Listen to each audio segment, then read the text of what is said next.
Lord of the Oasis. Chapter 371, A Brand New Pass. There were very few things that required Kant to personally handle at the central post house. Basically, Rolf would handle it. As for roping in the merchants, Manide, who came from a merchant family, had more to talk about with these guys. In fact, when Kant led his team and left, the table salt trade had already begun.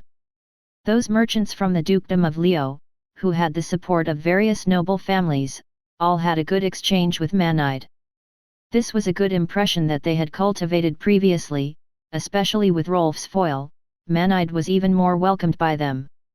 At the very least, Manide would not get angry over a certain sentence. Although he was more difficult to deal with in business exchanges, he abided by the rules. For example, Rolf, this scoundrel noble, did not care about the business rules. If he dared to say anything bad to him or find trouble with himself, then it would be a knife fight. Pulling out his sword on the spot to threaten Rolf was secondary. The key was that Rolf would really take revenge in the quiet desert at night. This was also Kant's arrangement, using both soft and hard tactics. At least Rolf didn't care whether he played the bad cop or not. As an evil general, he didn't feel any burden at all when he became the Supreme Lord's sword. In fact, he felt a lot of honor in his heart. Those righteous generals did not have the potential to become thieves. Peace returned to the central post house. Just like in the past, the rules of the table salt trade had been perfected. The merchants would purchase sacks of table salt in turn and arrange for laborers to transport it to the carriage they brought. As long as it was transported back to the dukedom of Leo, regardless of whether it was sold later or on the spot, the profits would multiply by several times. Even if ordinary civilians could not afford to eat such white and fine table salt, the noble families would not be stingy. There were many noble families in all of the human countries. In order to get table salt, they would be willing to take out large amounts of silver coins. After all, this was related to the face of the noble families. It was equivalent to the dignity of the noble families and was a symbol of the noble families' dignity. As for the noble families who handled the table salt trade, they could make a huge profit. If Kant could choose to cooperate with them, it would be equivalent to cooperating with a brand new gold and silver mine. Large amounts of silver coins would be thrown into their hands. No one would refuse, especially when Kant sent people to convey their goodwill. The trade went on very quickly. The merchants were beaming with joy. At the same time, many of the secret agents in the trade caravan were also excited. Manide had already conveyed his goodwill. Although he did not say anything, the communication between the noble families was always tactful and implied. These clever merchants and spies naturally understood the reason. As long as they returned to their noble family's estate, they would report this news. It was a ready-made contribution. If their relationship in the future was closer, then their contribution this time would be even greater. They looked at each other. After bidding farewell to Manide, these merchants organized a trade caravan and began to head towards the road they came from. They were prepared to head towards the stone pass and at the same time, towards their noble family's estate. However, there were still many trade caravan who could guess why Kant would take the initiative to show goodwill. They glanced at Rolf and the cavalry. These merchants narrowed their eyes slightly. Although they could not be compared to the top-notch knights of the dukedom of Leo, these cavalry were still considered elite. They were still a single entity. They belonged completely to Baron Kant, who came from the Lion Castle and was the second-in-line heir of the Grand Duke of Leo, Cameron. They were a single cavalry troop. Perhaps deep in the Naran desert, at the Oasis lookout, there was still a trump card. Seizing the throne. This term appeared in the minds of the merchants. But no one said it out loud. They all understood at once that the dukedom of Leo was about to fall into chaos. The exiled second son of the Grand Duke actually possessed a powerful force of unknown origin. Moreover, he was lucky enough to discover a salt mine and obtain a large amount of wealth. How could this not cause much wondering and thought? Most importantly, Baron Kant really had the qualifications to inherit the title of Grand Duke. If he were to take a good stand in this upcoming battle, the benefits would be unimaginable. These were all the merchant's own guesses. Although they were not far from the truth, the specifics were still up to Kant himself to decide. Right now, he was riding his horse forward. 30 lion knights followed behind him and walked along the road that was stepped on by the trade caravan towards the Sinway range. The gap that cut through the mountain range was right in front of him. It would probably not take long for him to reach it. This road was very deserted, but there were occasionally a lot of small items that could be randomly thrown on both sides of the road. It was like a road sign. In fact, they were not walking on a road. It was just that in the Naran desert, most of the people were walking, and there were traces left behind by their footsteps. Walking day after day, and there were no sandstorms or strong winds, the boundary of the surrounding flat sand layer was very clear. If they continued walking for many years, it was estimated that they would really be able to become a road. At least in the desert, there was a slightly firm sand layer that they could step on, which was not bad. It would be uncomfortable if it was a loose, primitive sand layer. Not to mention horse hooves, even if the wheels of the carriage sank in and then moved forward, it would require a lot of strength. When Kant and the first 20 Swadian peasant went to the Oasis lookout, the carriage full of supplies was pulled by 2 horses. The wheels on the side still needed the help of the peasant to push it to keep up with the walking speed of the surrounding people. From this, it could be seen that the carriage that perfectly matched the plain terrain was uncomfortable in the desert. It could also be seen from the behavior of the merchants in recent weeks. When the table salt trade first started, the merchants came with carriages. Now, the number of carriages had dropped sharply, but the number of pack horses had increased. Even if there was a carriage, it was used to carry daily supplies. It was still pulled by a few pack horses to walk in the desert. When they left, the table salt was on the pack horses' backs, just like the camel caravan. Although the amount of goods carried had decreased, but the speed of the journey had increased by a lot. This way, they could avoid too much danger and avoid wasting too much time in the desert. After all, to the merchants, the Naran desert was really a forbidden area of civilization, the grave of life. If they stayed here for too long, people would die. They had to hurry back. Returning with a full load was the best choice. They didn't need a carriage for the time being. At worst, they could just return to the stone pass and use the carriage. After all, the table salt trade in the central post house had a fixed quota. Although it was monopolized by them, each person's quota was different. As long as they ensured their own quota, they could earn the silver coins first. Kant walked along the road that was created. He was quite familiar with the road leading to the stone pass. On the horizon ahead, the shape of the Sinway range became clearer and clearer. It was continuous. It was like a long dragon that was sleeping. However, in front of him, there was a sudden opening in an area of the Sinway range. It was a straight gap that formed a canyon. It was just enough for people to pass through the majestic Sinway range. They could avoid the danger of trekking through mountains and rivers, breaking through the demonized creatures and the scattered low-level Jack Allen tribe. That's right, there were so many dangers in the Sinway range. The demonized creatures still existed. The scattered low-level zerglings also existed in the mountain range. This was the nightmare of the ordinary trade caravan, and it was also the nightmare of many villages at the Stone Pass or the edge of the mountain range. Usually, they would regularly organize troops to sweep the edge of the Sinway range, or recruit mercenaries to go deep into the mountain range and kill those who posed a clear threat to the Stone Pass or villages. But even so, the villages, logging sites, and quarries at the edge of the mountain range would still be threatened. This was also one of the reasons why development in the Sinway range was difficult. Suppression from the nobles was secondary. The territory itself was fraught with danger.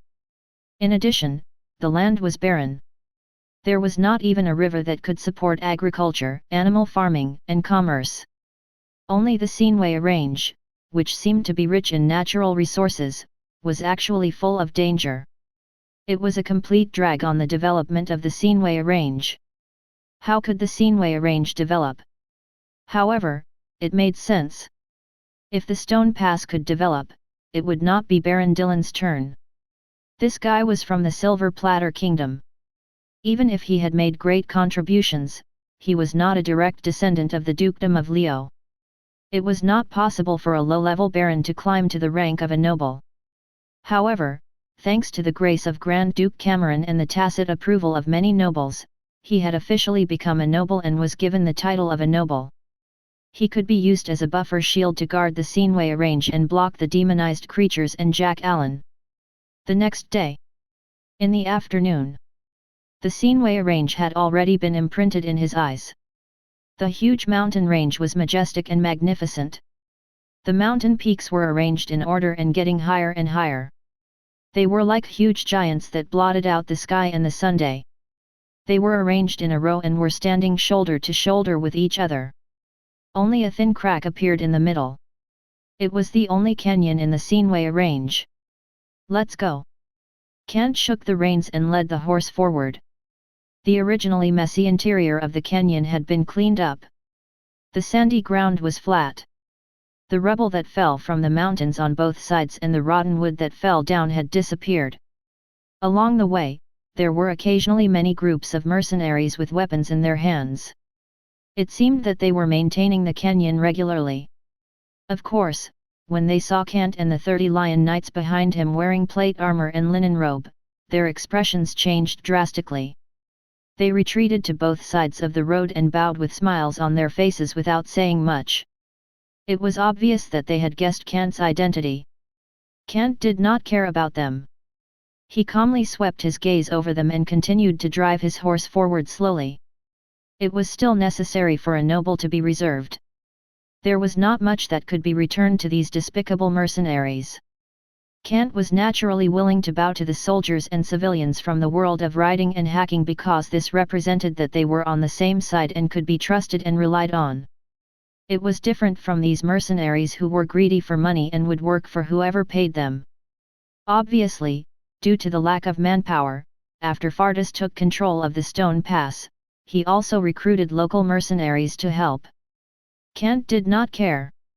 As long as the Stone Pass was still in his hands, everything was fine. Chapter 372, The Hearts of the People at Stone Pass. The canyon that had been cleared up had gained a little more popularity. Compared to the initial blockade, the mercenaries that came and went were still rare, but they still gave people a sense of security. At the very least, it was not as bleak and desolate as it had been in the past, where no one had been for nearly a decade. Occasionally, a few braver hunters could be seen walking by in groups, holding short spears and hunting bows for self-defense. The quiver on their waist was also bulging, and they carried antelopes or peasants that they had hunted in the mountains on both sides of the canyon. Looking at Kant and the others who were passing by on their majestic warhorse, their eyes were filled with awe and envy. The soldiers at the Stone Pass were the most elite armed militia recruited from these hunters. Ordinary peasant were just cannon fodder. These hunters were good archers as long as they had long bows. Kant did not have many thoughts about them. In his eyes, these hunters were actually just commoners who were making a living. Although they were better off than the most lowly serfs, they were not much better off. The lives of the commoners in this world were severely exploited. Even if they wanted to live a better life, there weren't much they could do. There were many different types of taxes. There were more than a dozen taxes waiting for them when they hunted. For example, in the Seinway range, when they hunted sand gazelle and wild hare and pheasant, they would be charged by the lord for mountain fees, hunting permit fees, 4-hoof tax, 2-hoof tax, feather tax, injury tax, mercy tax, spring, summer, autumn, winter tax, and so on. In the end, to be able to feed the whole family, that would be considered a good day. To this, the hunters were even grateful. The peasants suffered even more exploitation. Not only would they have to pay the landowner's tax, the lord's tax, they even have to pay the dukedom's tax. If they were unlucky, they would have to take the simple weapons distributed by the Lord and directly go to the battlefield as cannon fodder, in close combat. From a peasant who only knew how to plow the land, they would become a moving target for the knights to harvest. In short, as long as one was not a noble, their life would be miserable. Kant understood this. It was the standard rule of a feudal lord. The people under their rule would be miserable, even worse than a unified, imperial, and dictatorial country. Even if the dukedom was at peace, the daily friction between the lords and the various taxes would suck away the wealth of the people at the bottom. In the end, the food they have left would barely be able to fill their stomachs. In times of disaster or war, groups of people would go bankrupt. This also meant that only the nobles had a sense of honor and belonging to the Lord. Commoners did not care much about who the Lord was. Of course, they were most concerned about the new Lord's tax policy. Taxes were related to their livelihood. As for the Stone Pass, the place that was already under Kant's control was much better because of the tax reduction. Fadus had removed part of the exorbitant taxes. This was also a result of a discussion with Kant. The various taxes on the hunters and peasants had been cut by this extremely benevolent policy. In just 2 or 3 years, it was estimated that the commoners in this area would completely fall in love with him. The same was true for those small landlords, merchants, and squires. Only those who could be considered large-scale landlords, merchants, and noble families would have a faint resistance against Kant. If it were not for Fadus and those elite troops stationed here and firmly controlling the pass, they would probably have joined forces long ago.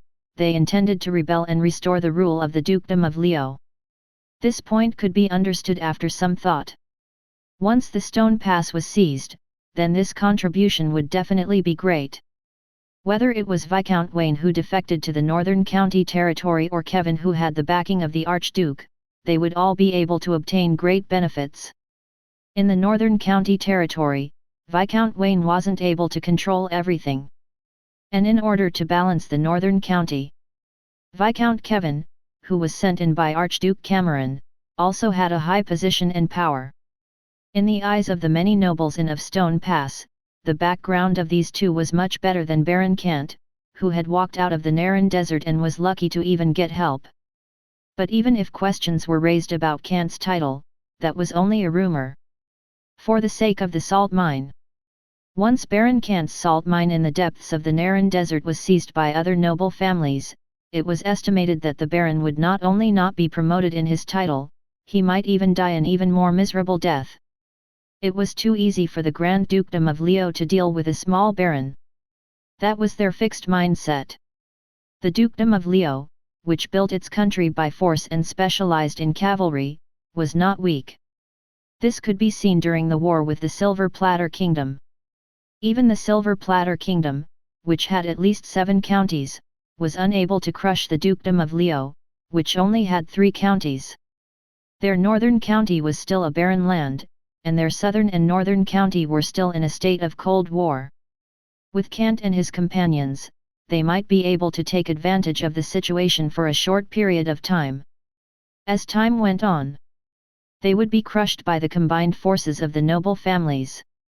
It had only been half a year since Kant's rise, and the noble families and ordinary people had yet to react. Moreover, the most important thing was that Kant had done a really good job of keeping secrets. Whether it was the secret agents or spies of the Dukedom of Leo, they were unable to find out his true strength. It was inevitable that they would look down on Kant based on their habitual thinking. They arrived at the city gate. It was still a city wall and a city gate made of thick rocks and thick logs. However, the ones guarding the city gate were the Swadian infantry wearing chain armor and linen robe. They held heavy military spears and formed a team of 20 people in front of the city gate. They were very majestic. On the top and sides of the city gate, there were also Swadian infantry standing guard with military spears. It was obvious that they were on high alert. After all, this was not their true power. It was still an occupied area. If they were not careful, it would be a huge mess. The Swadian infantry on top of the city walls had obviously noticed Kant and the others. They quickly called for their subordinates to control the city gate and disperse the mercenaries and hunters who were still coming in and out. They deliberately left a passage for people to enter and exit. The surrounding mercenaries also stood quietly at the side, not daring to even touch the handle of their weapons. There were Swadian infantry soldiers coldly watching them from the side. Their gazes were extremely terrifying. If the situation was not right, these infantry soldiers would not show mercy. Even if there was a misunderstanding, they would not take the slightest responsibility. As for the safety of the Supreme Lord Kant, no one could let down their guard. Moreover, they had come to the occupied area and had yet to completely subdue this place. There were many spies and secret agents inside. Perhaps even assassins who were waiting for an opportunity to strike were present. Some of the noble families were displeased with Baron Kant's rise. For example, the group of people who had assassinated Princess Sophia. Kant rode his horse forward. 30 lion knights surrounded and protected him, ensuring his safety. The white fan-shaped heater shield was firmly placed on his left arm. The lion knights scanned their surroundings vigilantly. They looked carefully at every corner and dark place to ensure the Supreme Lord's safety. On both sides, in front and behind, there were 20 Swadian infantry leading the way and separating the crowd. However, the situation was still all right. Most of the people looked at Kant and the others in a daze. Whether it was the commoners or the poor, they all looked at Kant and the Lion Knights with envy and awe. At the same time, their eyes also revealed their eagerness for the exquisite linen robe and fine armor. After all, in their eyes, the appearance of the Lord Kant and the Night Lord was even more dazzling than that of Baron Dillon and the Night Lords. Especially the warhorse they rode, which was even more majestic and awe-inspiring. In a dark corner, many people wearing regular black hoods were standing there. Sensing the cold gazes sweeping over, they all chose to stand where they were and did not act rashly. That was the double inspection of the Swadian infantry and the Lion Knights. Even though they were wearing linen hoods and long gowns that ordinary people like to wear, they were still standing at the corner of the street and in the dark, attracting the scrutinizing gazes. They were not afraid. After all, their mental qualities were there. Turning around and running away would instead alert the enemy. The basic qualities of spies and secret agents were especially important. For example, they were well trained. Since they could be sent to the Stone Pass, it meant that they were indeed elites. Most importantly, they did not have the intention to assassinate Kant. Of course, they also did not receive orders from their superiors. If they really wanted to carry out an assassination, then a military heavy crossbow or longbow would definitely be the best first-class weapon. It would be wishful thinking if they wanted to rely on their bodies to assassinate Kant with a dagger. Not to mention whether the guards would let them pass. Even if they were to pass, they would not be able to easily assassinate a target that was disturbed and vigilant. Even if they were to assassinate him, the target would definitely be wearing a full set of armor. It would not be able to pierce through him in a short period of time. It was likely that he would only suffer minor injuries and be slightly frightened. There was no threat to his life at all. As they continued to move forward, the Stone Pass did not change much. It was just that the pedestrians were in a hurry, and their expressions were much more serious. Although Baron Dillon said that he was inviting Baron Kant's troops as guests to the outside world, in reality, many people had guessed it. Even if they did not guess it, they could sense that the atmosphere at the Stone Pass had changed. At the very least, the once arrogant and despotic knights were now obediently hiding in their lairs. Even the soldiers who used to patrol the streets were led by 3 infantrymen who looked like knights. A patrol team consisting of 3 Swadian infantry and 10 lance soldiers from the Stone Pass. A mixed force. Fadus's strategy in this area. Basically, he now controlled the financial and military authority of the Stone Pass. Even if the lower-level knights and the country gentry were not completely loyal, there were no objections now. They had tacitly agreed to Gant's occupation of Stone Pass and the holding of Baron Dillon as hostage. They chose to remain silent and obey. Without the ability to resist, they would not easily start a rebellion that was enough to make them lose their heads. They tacitly agreed, but at the same time, they were also waiting. Or instead, watching. Whoever could win the final battle would be able to obtain their loyalty. Whether it was Baron Kant, Viscount Wayne, Viscount Kevin, Grand Duke of Leo, Cameron, or Countess Agatha of the Eastern County, they were all people they could choose to serve. The Baron Northern County, the even more barren Stone Pass, was now an important node of the table salt trade. They could enjoy everything here. Which was why they were at ease. Chapter 373, Baron Dillon's Resentment. The news of Kant's arrival at the Stone Pass was no secret. At the same time, Phaetus, who was in the consul's official residence, had also received the news. He personally led the 10 Sarian Lion Knights, who were stationed here with him, and waited in front of the official residence. Even Baron Dillon and his knights, who were under house arrest, had left the room and came to the door to personally welcome them. This was not voluntary. There were guards waiting beside them. The 150 Swadian knight were fully armed and staring at them coldly. Even Phaetus and the 10 lion knights beside him were secretly on guard against these nobles and knights who were supposed to be in charge of the Stone Pass. However, there was no need to worry. They posed little threat. They were wearing ordinary clothes. Not to mention mail armor or chain armor, they did not even have a piece of leather. As for weapons such as lances and longswords, they were even more impossible for these knights who had not chosen to join forces to obtain. The only reason why they were still alive was to ensure the stability of the Stone Pass. Perhaps Phaedus's kindness made it impossible for him to wield a butcher's knife against those who had given up resisting. This was also due to his personality. If it was Rolf, he wouldn't have so many problems. If he didn't like Rolf, he would pull out some knights every day and behead them one by one. He would kill until his hands turned soft. He would use completely brutal methods to intimidate the impregnable Stone Pass. He didn't even consider the so-called long-term future at all. Each had their own advantages and their own shortcomings. But they all knew their limits. Since Phaetus had done so, he could guarantee the following arrangements and long-term benefits. No one was a fool, and no one was really benevolent. After all, those who had made it out of the chaotic continent of Karadia and made a name for themselves were among the best. 150 Swadian knights. 10 Sarian lion knights. With just these martial prowess, Baron Dillon and his 50 knights did not dare to act rashly.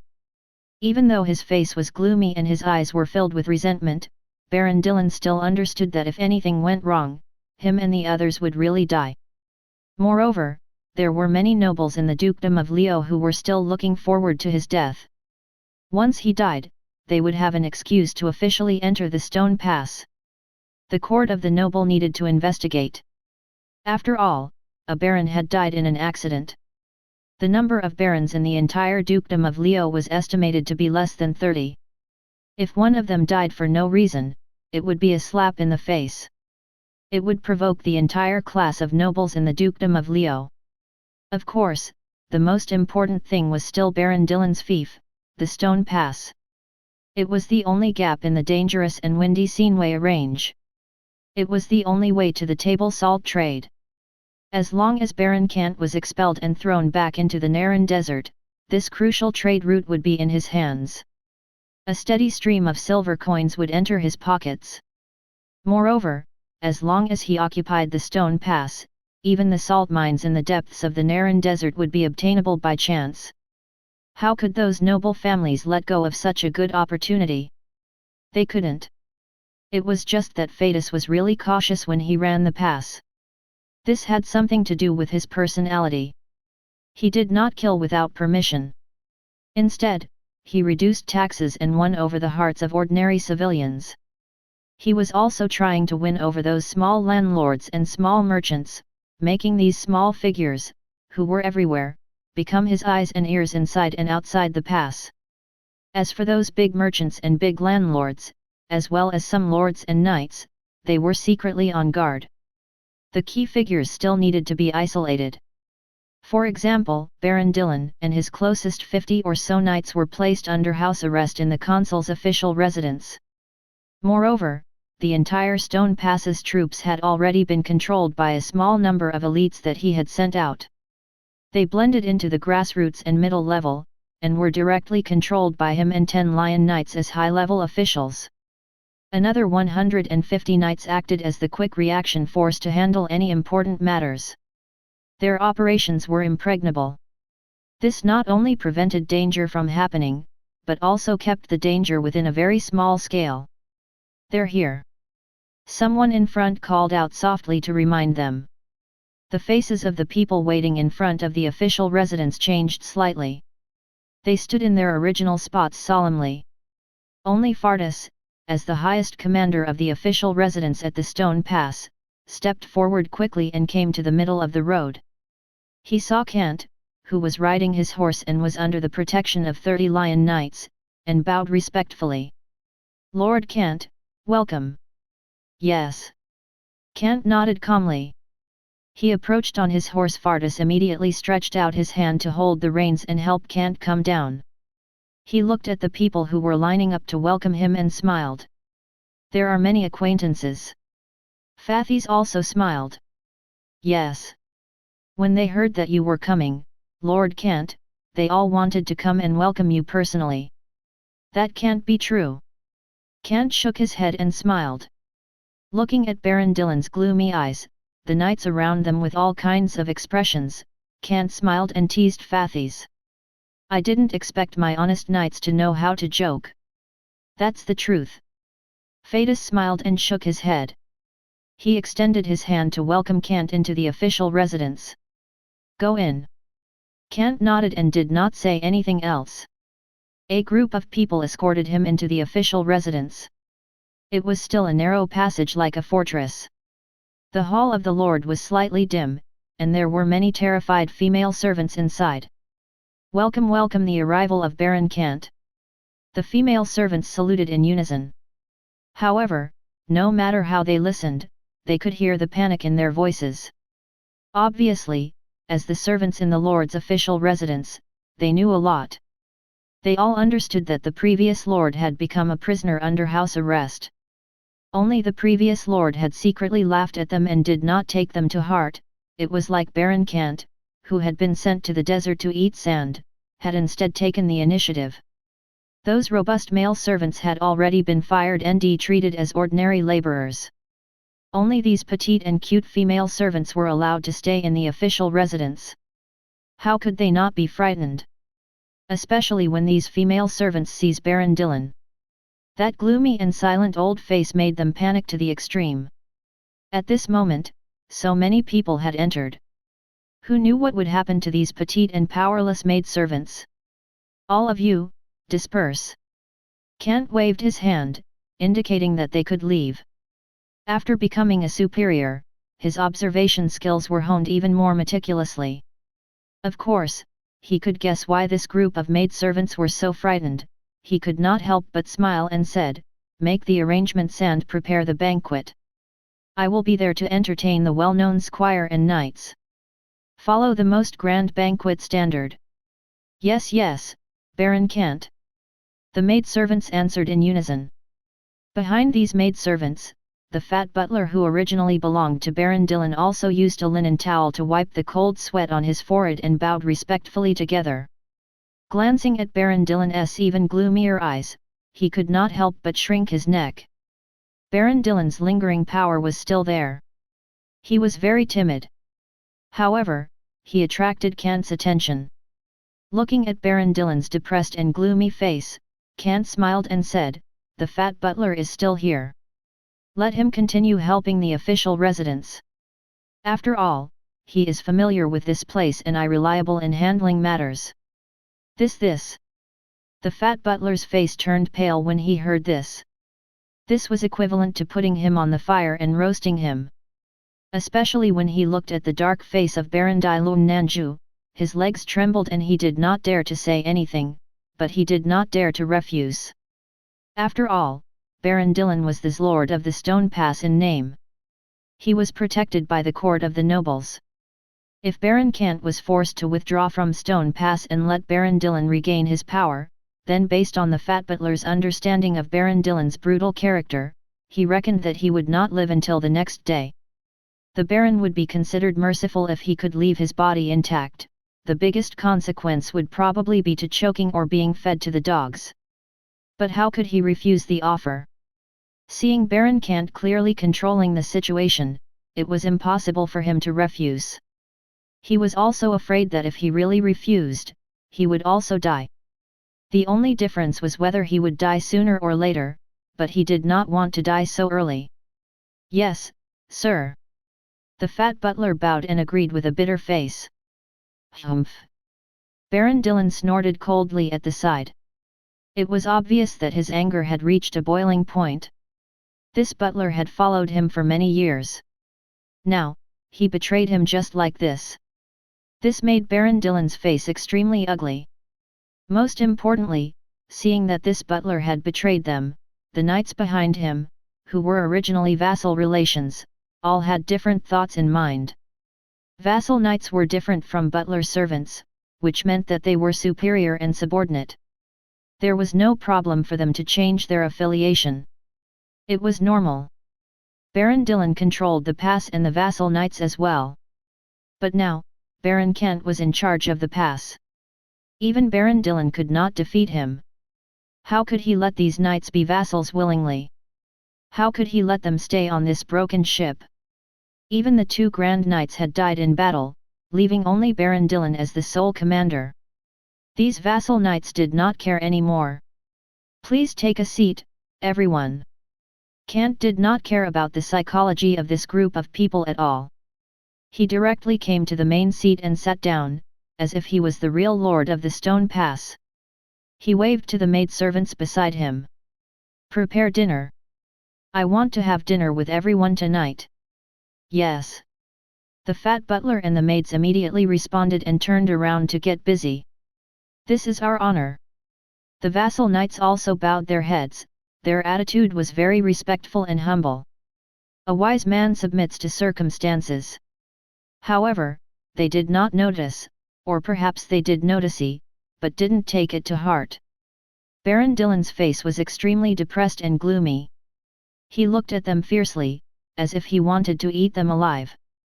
As a lord, Baron Dillon did not mistreat this group of vassal knights who were still wandering. Though he didn't reward them with land. But his daily missions were being completed with ease. Now, they were all flatting Kant, and did not take him, the old lord, seriously at all. Baron Dillon's face was gloomy. He spoke faintly, Baron Kant and I are close. We can arrange whatever we want here. It doesn't matter. He paused and looked at Kant. Compared to the other nobles in the dukedom, if we do this here, I think the noble court will have to intervene. Chapter 374, Kant's Empty Promises. There was a hidden meaning in Baron Dillon's words, because he was already extremely angry, and he had only suppressed it. He had not only reminded Kant that he was the nominal lord of this place, but he had also mentioned the other nobles of the dukedom of Leo. He had also wanted to use the pressure of the noble court to suppress Kant and prevent him from reacting excessively. At the central post house, Kant's methods left him with lingering fear. He killed decisively. This comment was extremely correct. The Gale mercenary group that Countess Agatha secretly raised, 600 horse thieves at the knight level, were considered elites among the national troops of the dukedom of Leo, but they were easily eliminated by Kant's troops. One had to know that there were two Grand Knights inside, the kind that possessed extraordinary powers. But they did not pose any threat to Kant. On the contrary, most of them were killed and the rest were captured as slaves. Although this matter did not spread out. But it was also stirred up in secret. After all, such a powerful army was so easily annihilated. It did not mean that Countess Agatha's power was damaged, but it meant that the Baron, Kant, actually possessed a certain level of power. At the very least, he did not fear ordinary barons. For example, Dillard. Right now, he had already lost the ability to contend with Kant. Just like what he was saying now, it was more about self-preservation. Baron Dillon really believed that if anything really happened, this former little Kant would not hesitate to kill him. After all, he was able to survive because of his identity as the Lord of Stone Pass. The reason for his death was simple. And it was because of his identity as the Lord of the Stone Pass. Right now, who knew how many nobles secretly hoped that he could resist and be killed by Baron Kant, or that he would kill Baron Kant, a newly risen noble, in the process of resisting.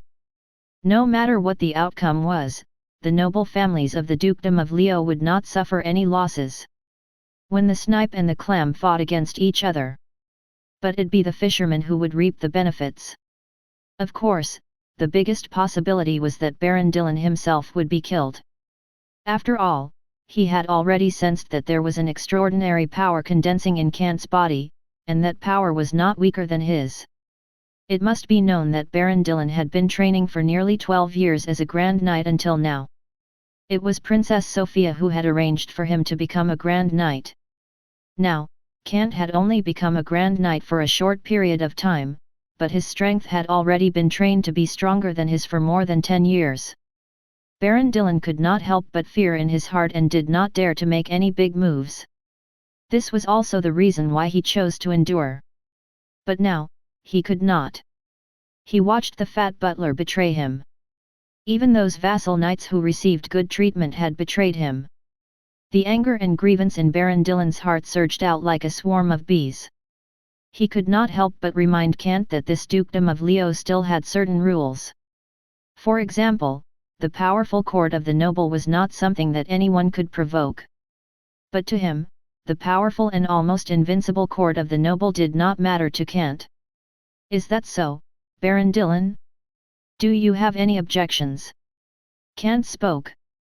Looking at Baron Dillon, who was sitting at the end of the line behind Phaetus and the Lion Knight, he smiled and said, "I don't think you have any objections, do you? We are so close. Now, you only need to listen to me." Baron Dillon's face turned red. These words were like a slap to his face. This was the pass of hard stone. In the past, only Baron Dillon could flaunt his power. Now Kant was not only sitting on his main seat, he had arranged for him to be the next leader. He even directly arranged for him, just like Kant was the lord of this place and he was a humble guest. That's right. We feel that Baron Kant can indeed arrange it well. Yes, yes, yes. Baron Kant is a powerful person. Baron Kant can arrange everything. We will listen to his arrangements. A voice came from the side. It was a dozen or so of the vassal knights sitting at the very bottom. They all had flattering smiles on their faces. They looked at Kant, who bowed his head respectfully and flattered him. They did not look at Baron Dillon's face, which was getting darker and darker. It was obvious that he was ready to take sides. The current situation was in Kant's hands. They were not stupid, so how could they not see it? Well, that's it. Kant did not decline. You can wait for the arrangements in peace. Looking at their still eager eyes, he also said affirmatively, recently, the Stone Pass has been quite busy. You should help more. I think if there are meritorious deeds, Baron Dillon will definitely not be stingy with the fiefdom. No matter what, he will give the village as a knight's territory. Baron Dillon was silent, but his face was even gloomier. The Lion Knight beside him had already put his hand on the scabbard and looked at him. This was the main reason why he did not speak. When they heard Kant's words, the vassal knights smiled and bowed their heads. Thank you for your kindness, Baron Kant. We are willing to work for you. At this moment, they were not even willing to mention Dai Lun Nanju. Even the vassal knights beside them were blushing. They were not angry, but envious. They did not expect that. They did not expect Kant to directly say the thing that they yearned for the most. To obtain a knight's territory and become a real small noble, instead of being a vassal knight who served others without real power, all of this was rootless duckweed to them. They could give up at any time. As long as they had their own estate, they could slowly become a true noble. However, All of this was just empty promises to Kant. He smiled slightly. Looking at the eager vassal knights in front of him, he nodded and said, "I hope you understand that I am not a stingy person. With Baron Dillon at the Stone Pass, with me around, it means that all of you are here, and you have to help us manage this place." "Yes." The vassal knights answered in unison. At this time, they were even more flattering than the servants. This was indeed an empty promise, but it was still a promise. Everyone could see that Baron Dillon was no longer able to do it. Now, the one who controlled the Stone Pass was Baron Kant. If they wanted to obtain benefits that they had never dared to imagine before, they could only be loyal to Baron Kant. Of course, that was not wrong. There was actually a limit to their loyalty. They could betray Baron Dillon, but they could also betray Kant. Anyway, Kant had given them empty promises. Even if he had truly given them to the village, in order to advance further and become a true small noble, they were willing to act as the spies of the other great noble families and plot against Kant at the crucial time. In their opinion, Baron Dillon had already lost his authority in the past. Baron Kant was about to be targeted by the great nobles of the Dukedom of Leo. They were all nothing to worry about. The calculations in their hearts clicked, and these vassal knights even bowed their heads in flattery. To be able to turn from a wandering knight into a vassal knight, their skin was thicker, and their sense of honor was also lower. These former wandering knights were much more shameless than Fardus. They should be more like Rolf. In this stable world, a wandering knight had no lord. This meant that there was something wrong with them. It was either their strength, loyalty, or their personal character.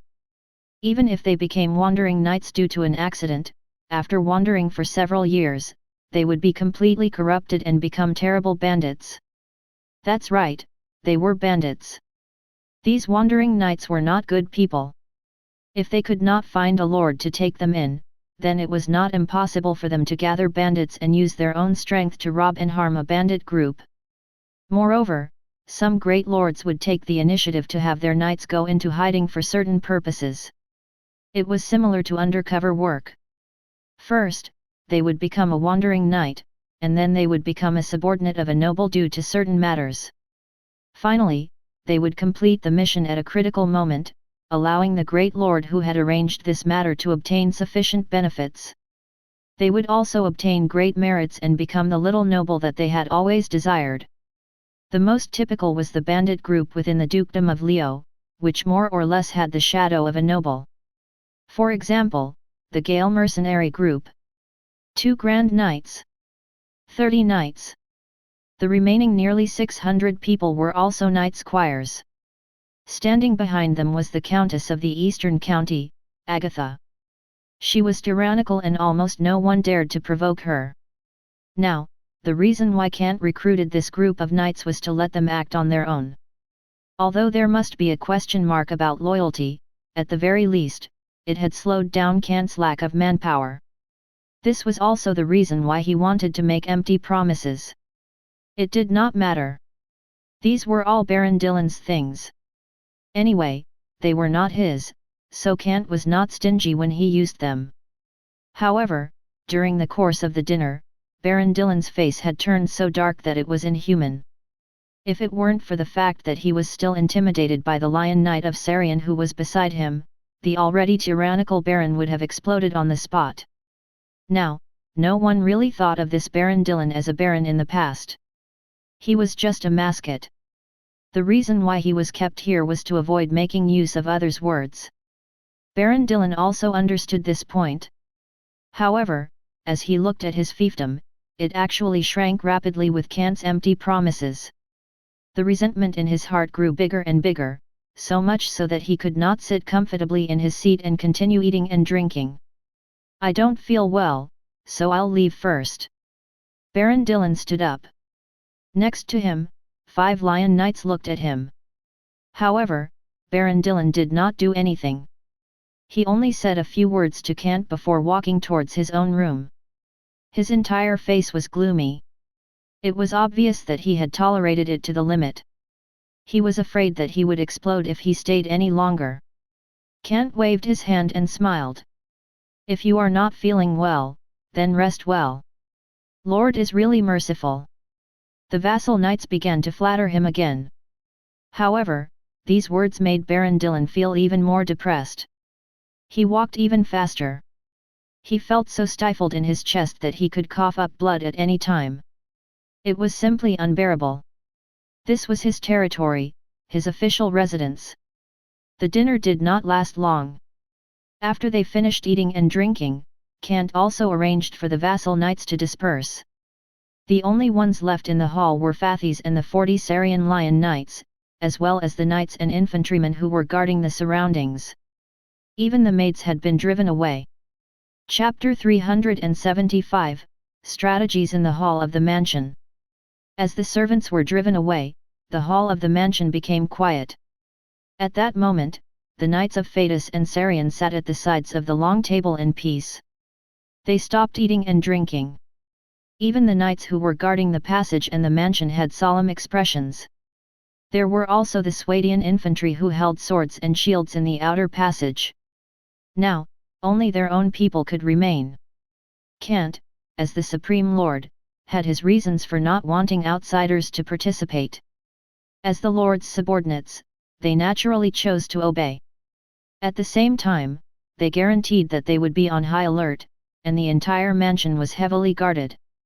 They even sent small teams to guard the subordinate knights' rooms and Baron Dillon's room. It was as strict as guarding a death row prisoner. Although it was going to be a banquet, it was more like a strategy meeting. They could not afford to slack off. In the hall, the leftovers on the long table had been personally handled by the Swadian infantry. They wiped the table clean with a towel. When everything was ready, Kant, who was sitting in the main seat, nodded slowly. He coughed lightly and signaled for everyone to put down their chores and sit in their own seats. "All right," Kant said slowly, "this is the stone pass. I think there is no need to say more.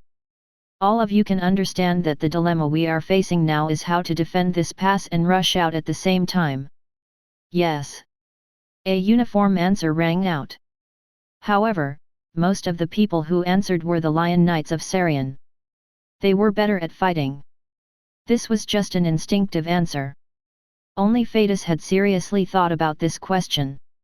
At this moment, he said, "Lord Kant, we have already taken control of Stone Pass. But what I feel that we need to be wary of now is the external pressure." Tell me about it." Kant nodded. Fatus said, "The Dukedom of Leo's attitude towards us is a little ambiguous now. I don't know if Lord Kant has noticed it, but this attitude has instead created external pressure." "Continue." Kant frowned. The Grand Duke of Leo, Cameron, did not express his opinion. Fatus raised his head and looked at Kant. Those top-tier noble families also didn't express their thought. His tone paused for a moment. He continued, "In fact, the pressure that we are facing right now happens to be the pressure that these people have unconsciously forced upon us.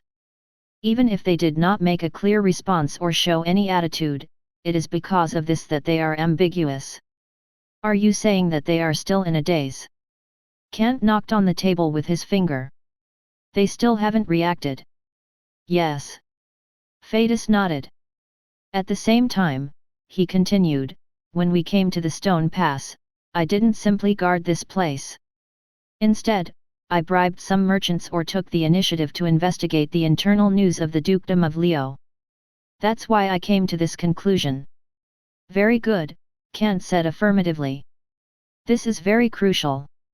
In fact, whether it's Grand Duke of Lion, Cameron, or those top noble families, they haven't expressed anything. Although they haven't reacted yet, they didn't show any attitude," Fatus said in a deep voice. "This is an attitude."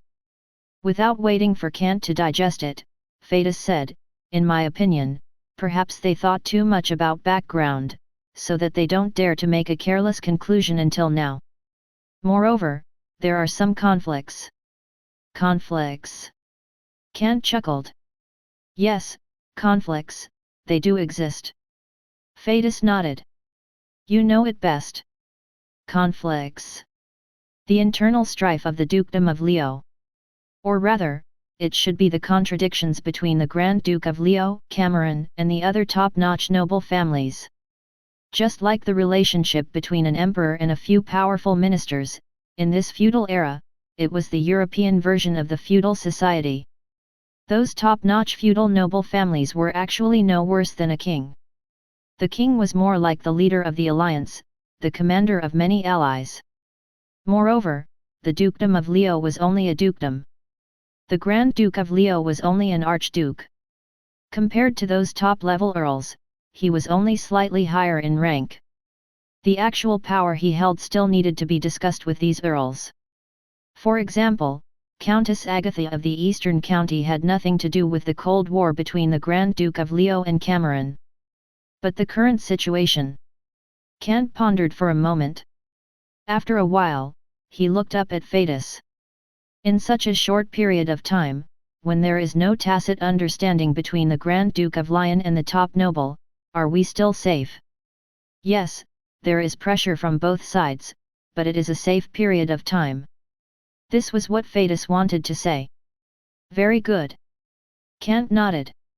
Without hesitation, he had already made a decision. Then we'll use this time to quickly clear out the northern county. I think our troops can completely let the noble families of the northern county know who is the strongest person in this county. That's very correct. Phaedus nodded as well. I think Rolf is very suitable for this period of time. Rolf. Kant frowned slightly. Yes. Phaedus nodded with a calm expression. With his personality and way of doing things, he can maximize our benefits during this period of time. After all, his methods are very suitable for opening a gap in this stalemate. Let's kill our way to a gap. Kant shook his head and smiled. However, he also understood what Phaedus meant. The northern county territory was indeed in a stalemate. The lord of the northern county territory, Viscount Wayne of Loguefort, was the highest noble who controlled this county. Although he was a viscount, he had a lot of real power. If it wasn't for Grand Duke Lyon Cameron sending Viscount Kevin over to share the power of Viscount Wayne in the northern county territory, such a vast county territory would have become the back garden of Viscount Wayne. This was a little dangerous for the southern county territory, which was only covered by the Lyon Mountain Range. It was close at hand. But it was also a lord with a high position and power. They absolutely needed to be on guard. They absolutely needed to place nails to monitor and warn. This also led to the fact that on the land of the northern county territory, Viscount Wayne was nominally in charge, but there was still a nail in the coffin, Viscount Kevin. Although there was no news of discord between the two sides, in reality, the atmosphere was very stiff. No one liked to have their power divided. Especially now. The poor northern county territory finally had a business opportunity to make a fortune, and they did not like outsiders to intervene. Table salt trade. If Kant obtained the salt mine, then the originally poor northern county territory would be able to grab a cup of table salt first because of their geographical advantage. Even if they could not get a share, they would be able to seize the trade route of table salt trade and make a large sum of road tolls or business taxes. No matter what, this was a windfall. If they seized the salt mine, it would be an unending stream of windfalls. It would be a gold mountain and silver mine that could allow the family to grow. As the ruler of a country and the pillar, the Grand Duke of Leo would obviously not engage in hand-to-hand combat so soon. Although they were still testing each other out, it was not a bad idea to let the small and medium-sized noble families under him explore the way first. As long as they were sure that there was no danger and good rewards, that was when they would start. As for the guys from before, they were pretty much good for nothing. Whether they would be of any help was up for Kant to decide. He pondered slightly. Kant said calmly, I will transfer the troops of the central post house and head to the Stone Pass to form a new cavalry group. As for the commander, let Rolf be the commander. When the time comes, let him take charge of Stone Pass. Understood.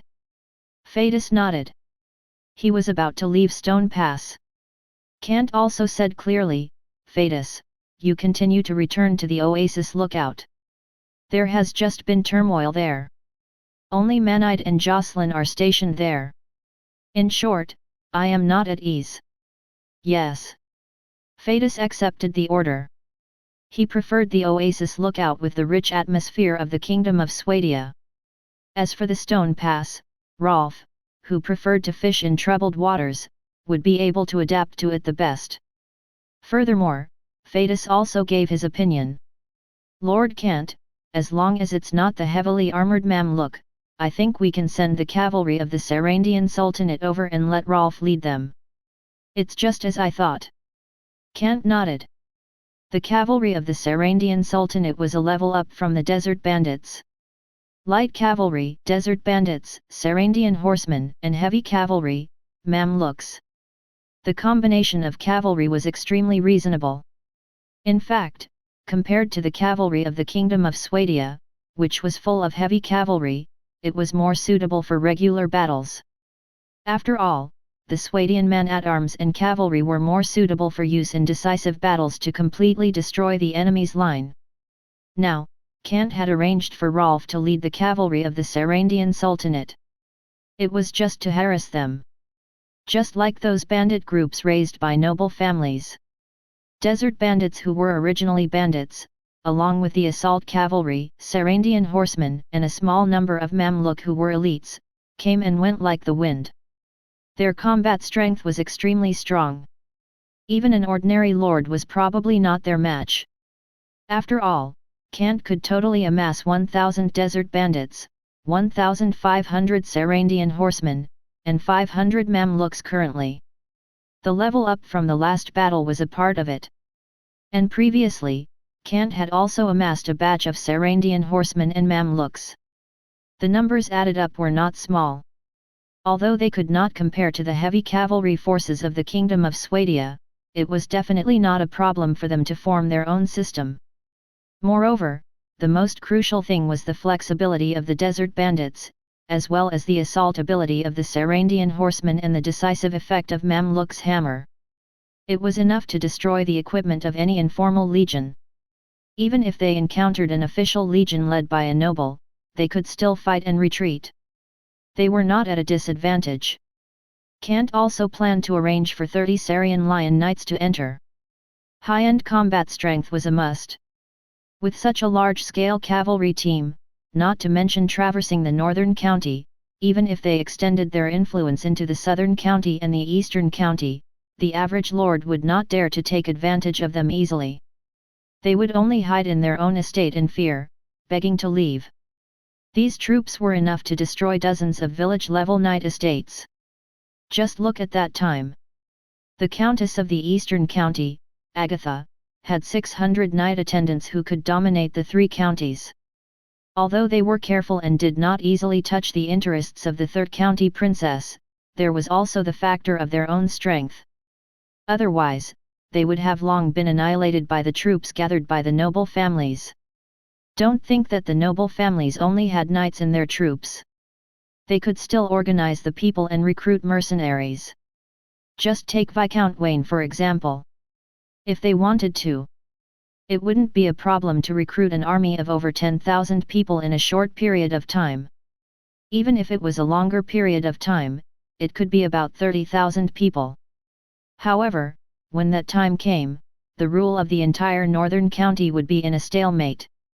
Even the southern and eastern counties would be afraid of gathering so many troops. 30,000 people was indeed a large number. These were all soldiers. Although there were civilian armed lance soldiers to fill in the numbers, they could not withstand the large number. A pure noble knight regiment would not charge rashly into these troops. After all, if they were not careful, they would easily fall into danger. To the noble, it was not worth it to exchange their lives with these lowly bumpkins. Moreover, many of them were experienced mercenaries. In terms of battlefield fighting, they were not inferior to the well-trained noble. Numbers were also an advantage. This was also the reason why Kant chose to rope in those small noble families and small merchants tomorrow. As long as he could have these guys on his side and make Stone Pass impregnable, the local troops would be able to help him when he met the real soldiers of the Dukedom of Leo. Although they were unable to be loyal to him with the soldiers in the night/world. But he could still strengthen his momentum. He could not fight with a disadvantage, but he could definitely fight with an advantage. After all, the number of Kant's Swadian man-at-arms was extremely shocking. The Swadian heavy cavalry could be trained at any time. It'd be very hard for them to lose a decisive battle on the plains with the terrifying charge of heavy cavalry. Chapter 376, The Compromise in the Crystal Ball. The room was slightly dark. Baron Dillon deliberately chose a dimmer candle light. His face, which was distorted due to his grievance, was gloomy and uncertain in the candle light. His eyes, filled with haze, revealed a sense of humiliation and suppressed a deep hatred of incomparable anger. Baron Dillon felt like an old wolf king who had been expelled, refusing to admit that he's aged. A few months ago, he was still in control of everything. He just did not expect that little brat could actually disguise himself so well. Or wait so patiently. He had been enduring all the way from the Lion Castle until now, and until now, he still hid in front of him. When everyone relaxed and really let the little brat breathe for a bit, he suddenly erupted. As expected of the child of Grand Duke Cameron and Princess Sophia. Baron Dillon gritted his teeth. His breathing was rapid, and his fists were clenched tightly. His knuckles were cracking slightly due to the force exerted. The current Baron Dillon was imprisoned in his own estate and his own room. He looked like the Lord of Stone Pass in name, but in reality, he was no different from a prisoner. To him, who had a violent temper to begin with, living like this was no better than death. Knock, knock, knock. The door was knocked. At the same time, a rough report came from outside the door. Baron Dillon, your wife is here. I hope you have a good talk, but don't take more than half an hour. The curfew is coming up. I understand. Baron Dillon's face was even gloomier. He responded, but his eyes were shining. The door opened. A woman with a voluptuous figure walked in. With a panicked expression on her face, she quickly walked in. Looking at Baron Dillon, who was sitting in the dark room, tears immediately flowed down her face. Dillon, oh, with the blessing of the god of war, Edmund, I finally see you again. Yes. Baron Dillon only nodded faintly. This was his wife. However, he had always looked down on her. Status determined who was high and who was low. Baron Dillon wanted to marry the daughter of a noble family, but because of his background, he was rejected in all kinds of ways. In addition, he was ostracized by the mainstream noble circle, which brought him a lot of ridicule. In the end, he could only marry the woman of this merchant family. Although she was rich, in the eyes of the noble, she was very lowly. Sit down. Baron Dillon had always been cold to this woman. Not only because of her identity, but also because this woman was really big-breasted and brainless. Although she was beautiful and her family was rich, she only knew money, and nothing but silver coins. Moreover, she secretly gave various benefits to her family, and even used Baron Dillon's name to train her own knights. Clearly, she also wanted to use his name to become a baron herself, so that her merchant family could go one step further and become a country squire, train a few knights, and eventually become a small noble. Baron Dillon saw all of this, but he did not expose her. To him, it could also be considered help. However, now that he was in danger, Baron Dillon had to make good use of his wife's family. After all, he had already handed over the table salt trade. Now that something had happened, they could not pretend like it didn't. Dillon, now his wife was still crying and panicking. Quiet. Baron Dillon snorted coldly. Looking at this beautiful woman mature charms, he did not have any obscene thoughts. Instead, he lowered his voice and said, "Did you bring the stuff?" I have brought them," his wife answered with a trembling voice. "Take it out now." Baron Dillon's eyes lit up. This was related to his future safety and the hope of regaining power. The madam quickly took out a small crystal ball from the private area in her bosom. It was clear and there were many tiny patterns inlaid with gold on it. It looked like a very exquisite handicraft. Very good. A smile finally appeared on Baron Dylan's gloomy face. But Dylan, you... His Baroness's heart was still trembling. As the daughter of a businessman, she really did not know how to deal with it at this time. She just followed Baron Dylan's instructions. As for her own thoughts, she did not have the slightest idea, or rather, she did not have a good enough view of the overall situation. Go back to your room. Leave the rest to me. Baron Dylan smiled. Remember what I said. His face became solemn. Don't say anything else. Okay, the madam could only nod. She continued to get up. That voluptuous and mature body was as alluring as the sweetest peach. However, there was still a hint of fear on her beautiful face, ruining this sense of beauty. In the end, her big eyes trembled as she looked at Dylan. She silently opened the door and left. Under the lead of a few maidservants, she returned to her room. Of course, along the way, her voluptuous body was still frightened by the offensive gazes of the infantrymen. They were all men from the continent of Karadia who had flesh and blood. Of course, they had the appreciation of beautiful things, including beauties. Of course, this was also the reason why Kant and Fadus had such high standards for discipline. If it was Rolf, a scoundrel noble, he would probably capture this ripe peach of a woman the second day steps foot Stone Pass. He would be able to enjoy it day and night. Evil generals did not have high requirements for morality and discipline. However, Baron Dylan did not care. He could always remarry if she was gone. If he died and his estate was lost, then he would really be doomed. Seeing that the door was closed again, Baron Dylan's face became gloomy. He carefully listened to the disappearing footsteps outside. He naturally understood that this was the sound of the patrol team leaving every once in a while. Now, there were only 10 elite infantrymen guarding the door.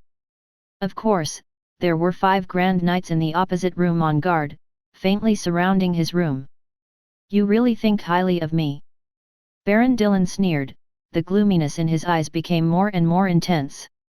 He took out the small crystal ball, which was half the size of a palm, and could be held with one hand.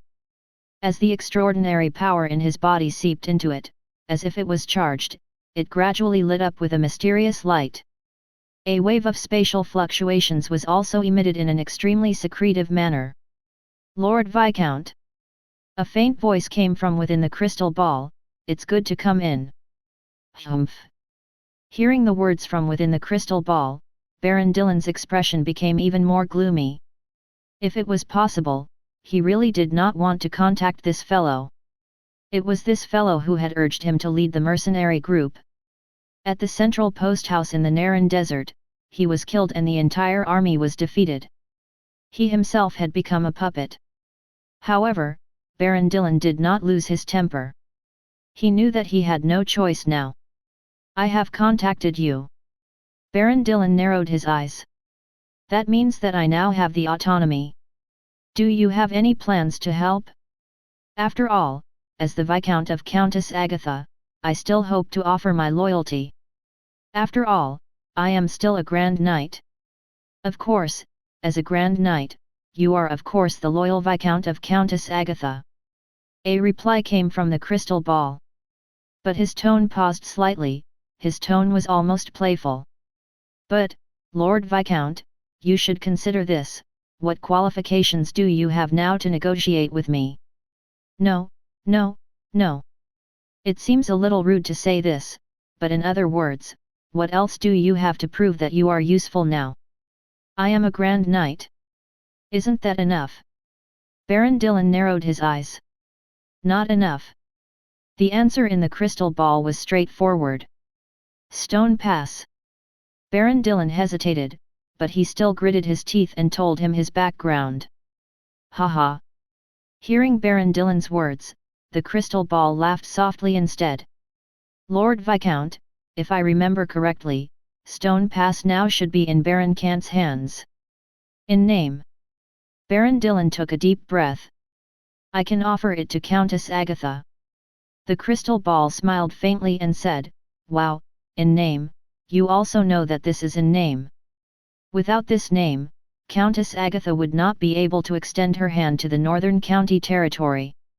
You must know that the current Northern County territory is where Viscount Wayne of Logford and Viscount Kevin of Massburg are fighting each other. I think that behind this, they represent the friction between the top noble and the Grand Duke of Lyon. This saying is correct, right? Baron Dillon gritted his teeth and answered. He had a very thorough understanding of the situation in the Northern County. In other words, any noble would understand the current situation. The crystal ball paused. His tone also became calm. Then, Lord Viscount, are you sure that you want to donate the stone pass to Countess Agatha for free and are willing to bear some consequences? No, not for free. Baron Dillon narrowed his eyes and denied. Please speak. The crystal ball had already expected this.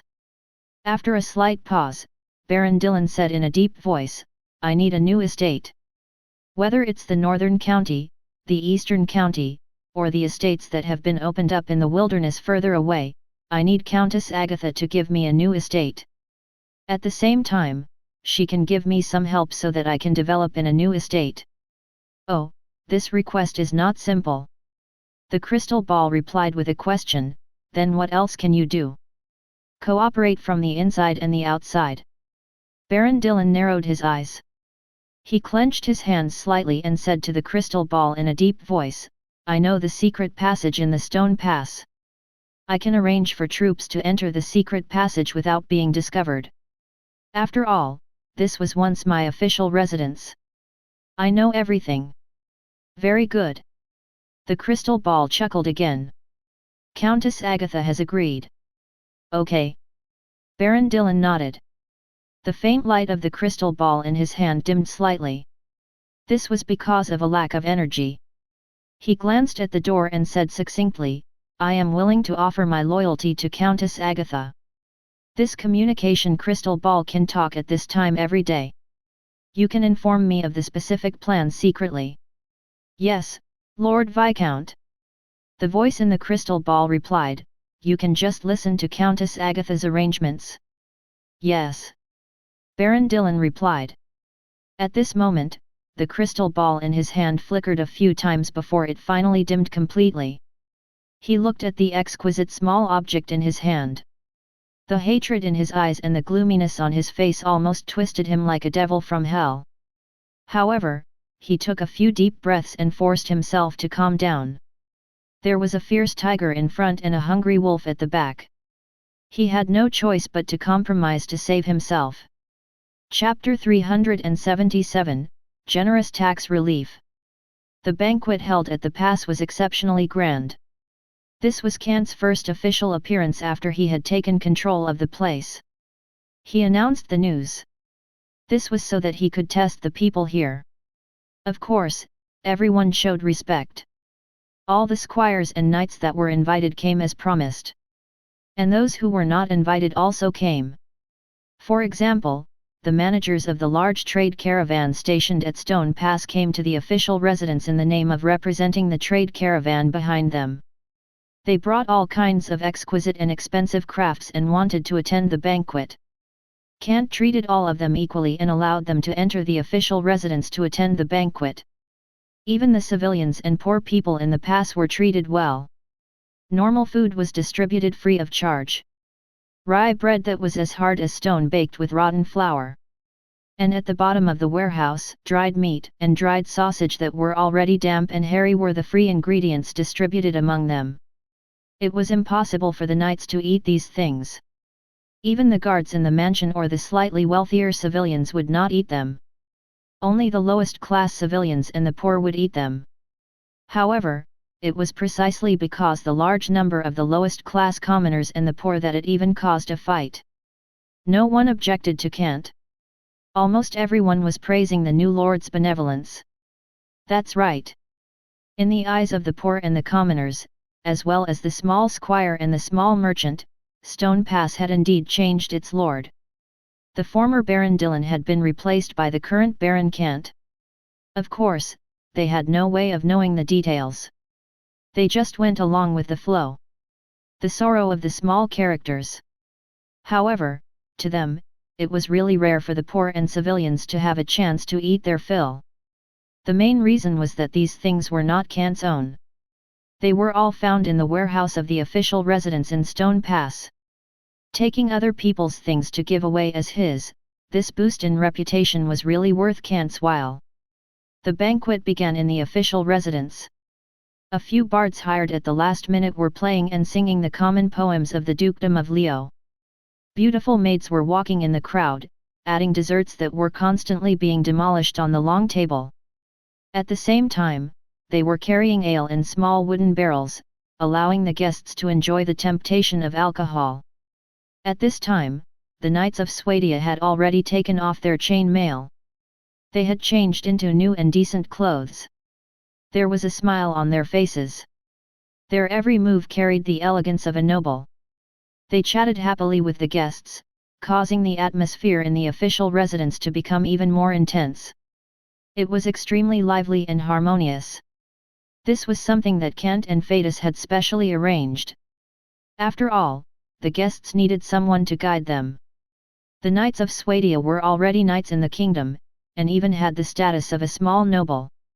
They would be able to complete this mission very well. At the very least, they would be able to chat casually about the weather without any problems. What Kant needed was for everyone to feel the harmony and peace of this place. He needed to stabilize the Stone Pass. Slowly nibbling away at it. Beside him, the vassal knights who originally belonged to Baron Dillon also dispersed and blended in with the guests. Most of them were chatting with smiles on their faces. There were obviously familiar people among them. There were also a small number of cold-looking people who sat alone in the corner, drinking their ale without making a sound. Kant arranged for people to memorize them one by one. These were all loyal to Baron Dillon. If there were no accidents, they would be arranged to go to a mountain to quell the chaos of the demonized creatures. However, due to some unfortunate circumstances, these knights encountered even more terrifying and ferocious demonized creatures, which led to their total annihilation.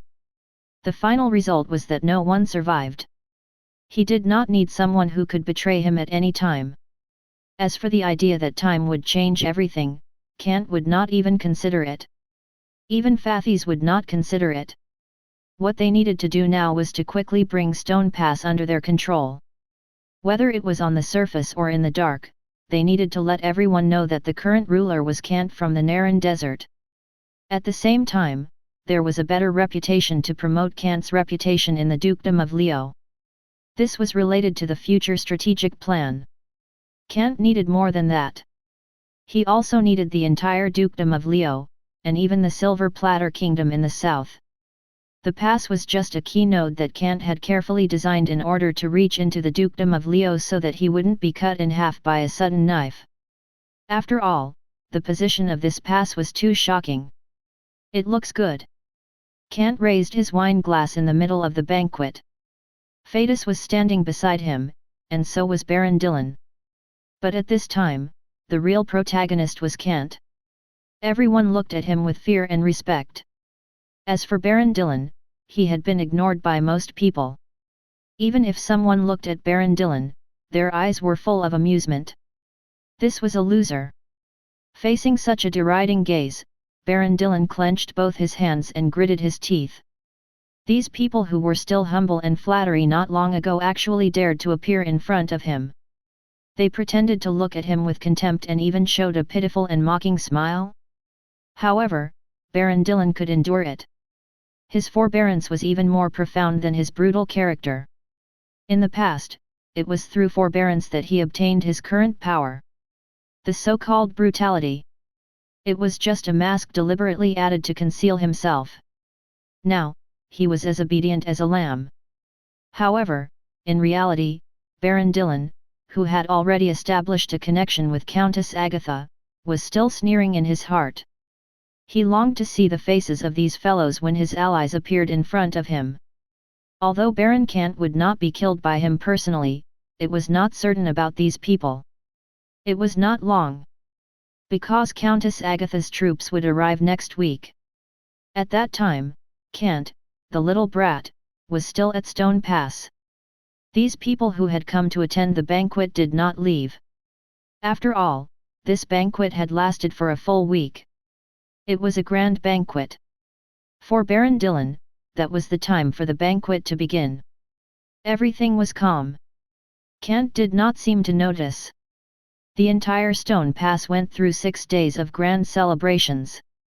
The drunken banquet was finally coming to an end. All the young noble and small businessmen who came to attend the banquet gathered in the hall with satisfaction and chatted with each other excitedly. They had received news that Baron Kant was going to announce the important arrangements for the table salt trade. There was very likely. The table salt trade that was originally in the desert would be shifted to the Stone Pass. Furthermore, the amount of table salt trade would increase exponentially. As long as someone had a great silver coin or a golden eagle, they could buy piles of fine white salt at Stone Pass. There was no upper limit at all, and it would be sold until it was gone. Whoever had the money could purchase it. This was the method that the large-scale trade caravan was most passionate about. It was almost a monopoly. Although the large-scale trade caravans would compromise and balance each other, those small-scale trade caravans definitely did not have the strength to be compromised. They could only be excluded from the rich profits of the table salt trade. However, the reason why they were so happy was Kant's announcement. The trade caravan at Stone Pass had priority. In other words, the merchants at Stone Pass could purchase the table salt first. Although the table salt would eventually be bought by the large-scale merchants with little profit, as long as they changed hands, they could obtain a huge profit for the small-scale trade caravans. Why not? From this, they could get involved with the large-scale trade caravan. If they latched onto their thighs, that would be an even better future. Merchants would only care about themselves. Right now, they were extremely eager for Kant to announce this news. As for the managers of the large-scale trade caravan, they were still standing there and listening. To them, it was just a small amount of profit, and they could get more profit. There was no problem at all. The exchange of interests between merchants was sometimes that simple. As for Baron Kant's interests, everyone automatically ignored it. They were not fools. If they could cling onto the legs of a stronger noble, they would not need the help of a small baron like Kant. They all knew in their hearts that this baron would not be able to control Stone Pass for long. It was true to take advantage of this period of time to make a large sum of money and obtain the relationship of some large-scale trade caravan. This was the same idea as those vassal knights. Kant came to the specially built stage. Looking at the guests in front of him staring with all kinds of emotions in their eyes, Kant's lips curled up slightly and said, "Everyone may know that I'm going to announce the table salt trade in the future." "That's right." Everyone cheered.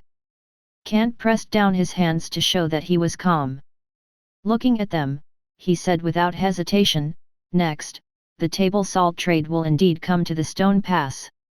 As for the specific regulations, I will write a notice and post it. Of course, the specific details are the same as what everyone knows. Long live Baron Kant, you are really merciful. The most merciful Lord." "Merciful Lord, that's right, the most merciful Lord." The merchants and small landlords cheered one after another. At this time, the wish in their hearts had come true.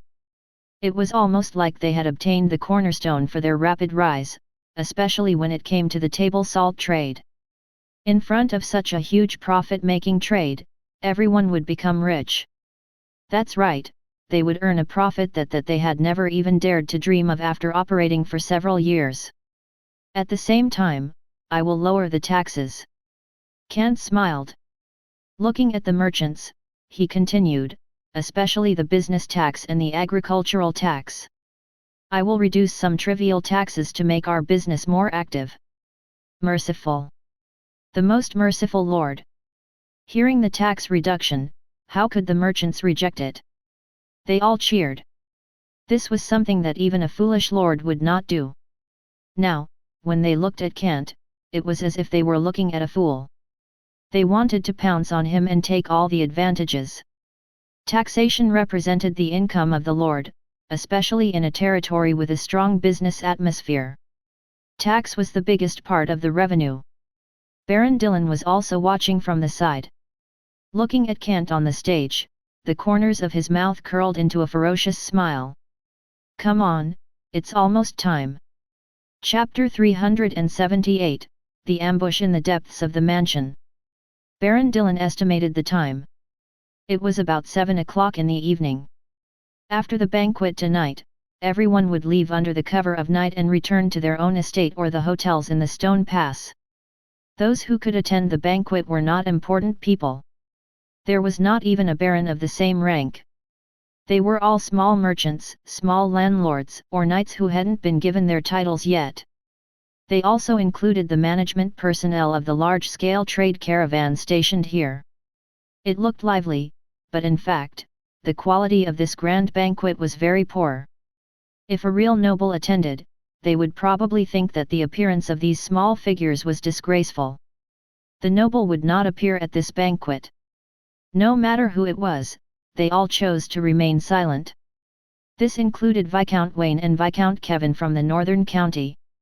However, the people in charge of the trade caravan could also represent some noble. During this banquet that lasted for 7 days, Kant himself received a lot of respect from the trade caravan's managers. For example, he received a lot of expensive gifts. There was also a special envelope in the gift. There was no signature, and there was no seal to prove his identity. What was written on it was also ceremonial nonsense. But Kant was satisfied. The goodwill expressed in the letter was very obvious. According to the trade caravan behind these merchants, one could guess which noble expressed their goodwill. It was like a tactful communication between noble families. Although it was awkward, it showed the initiative to send a signal. There were no eternal friends, no eternal enemies, only eternal interests. Standing on the high platform, many of the guests were satisfied. Obviously, they were very satisfied with this banquet. They had received verbal support from Kant. As long as Kant could carry out his plan, it meant that all of them would be able to make a lot of money. This was also the result Kant needed. The combination of interests. Even if someone tried to swallow Kant.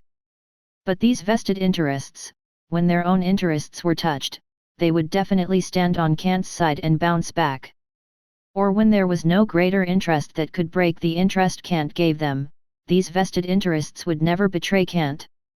Even if they betrayed, they would delay for their own interests, thus indirectly alerting Kant. It was like a big net woven with benefits. Although it was simple, it was extremely useful. Moreover, this was not Kant's benefit. The salt mine was ready-made.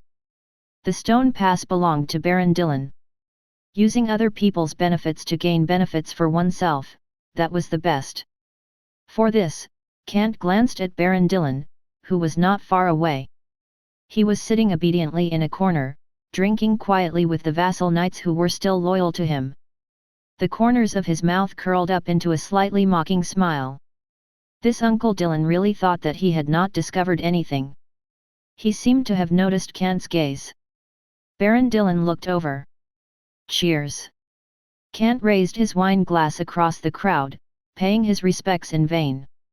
However, Baron Dillon pretended to be otherwise, as if he did not see it. He lowered his head again and drank quietly. He looked as if he was the Wolf King who had been completely driven out of the wolf pack. He was howling in a low voice and licking his wounds. Or perhaps, he was waiting for something. The banquet was coming to an end. Many guests were saying goodbye to each other. This kind of banquet was not only a good opportunity to get closer to Baron Kant. It was also a good opportunity for everyone to get closer to each other. Many merchants and squire landlords were decent people of the same level. Although they could not be compared to a real noble, they could still be considered as people of the same level. They were also living in Stone Pass. It would be beneficial for them to get closer to each other in the future.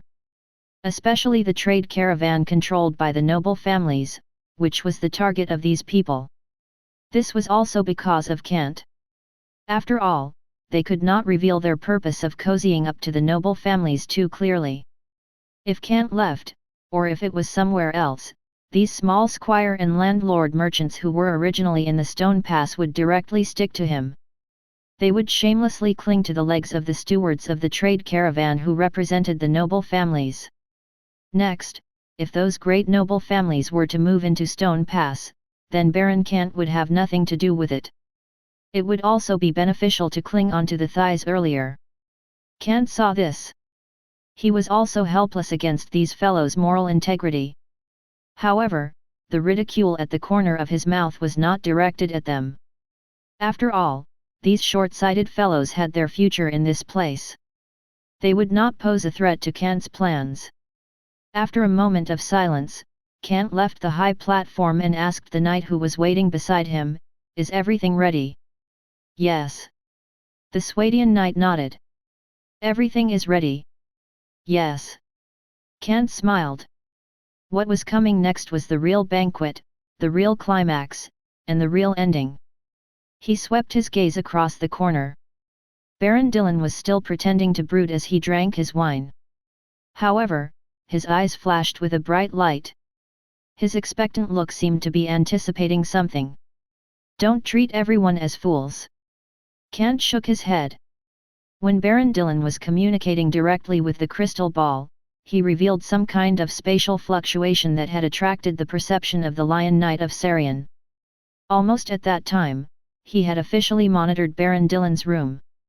Although they did not enter the door and did not know the secret passage that was specially monitored, their ears were very useful.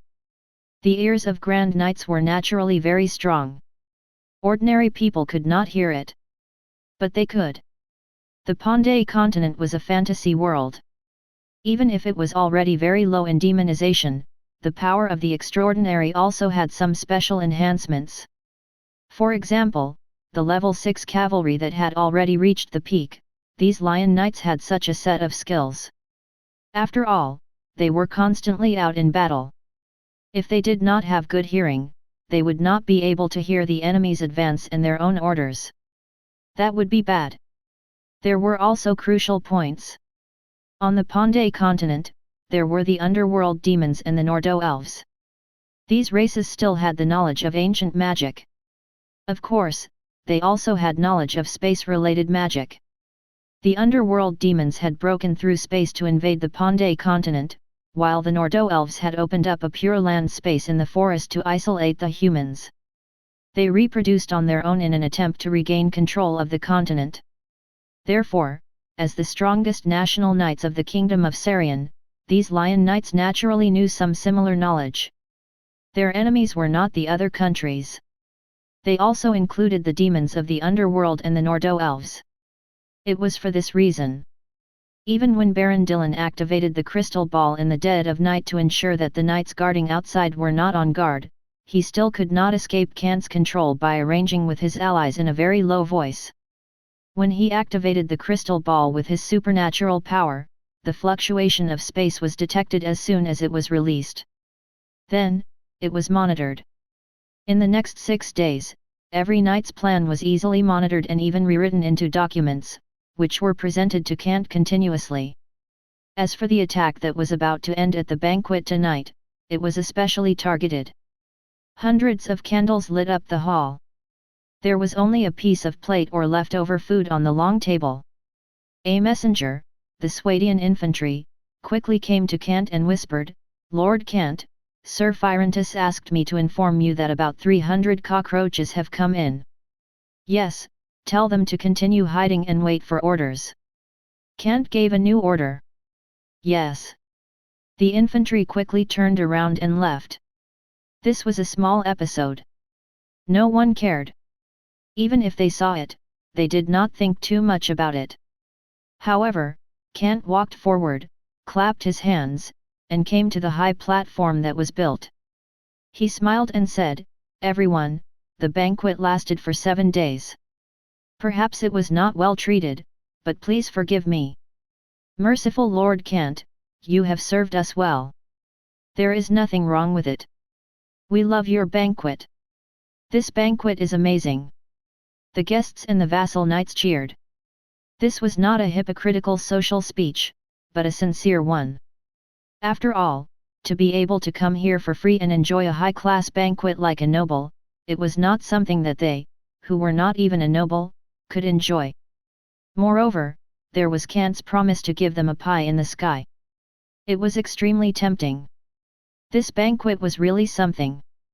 Even Baron Dillon nodded and glanced gloomily at the merchants. That's right, it's great. Using the ingredients and supplies stored in his warehouse to hold a noble's banquet was more than just great. Even Viscount Wayne of Logue Castle, the nominal supreme lord of the entire northern county territory, would not hold such banquets frequently. But now, he had invited a group of lowly merchants, landlords, and country gentry to use his things. Damn it! Baron Dillon raised his head and looked at Kant with his gloomy eyes. He cursed in his heart, damn that little bastard. Time was almost up. He swept his gaze across the thick walls around him. According to the plan, his allies from outside the official residence of the Stone Pass had already hidden inside. As long as the time reached 7:30, they would open the secret passage and rush out. He would kill his way into the banquet, seize Kant, and gain the initiative. He was the mole. As a Grand Knight, Baron Dillon had already tied a dagger to his thigh. As long as an ambush appeared in the secret passage to attract everyone's attention, he would quickly explode his extraordinary power to approach Kant and successfully seize him.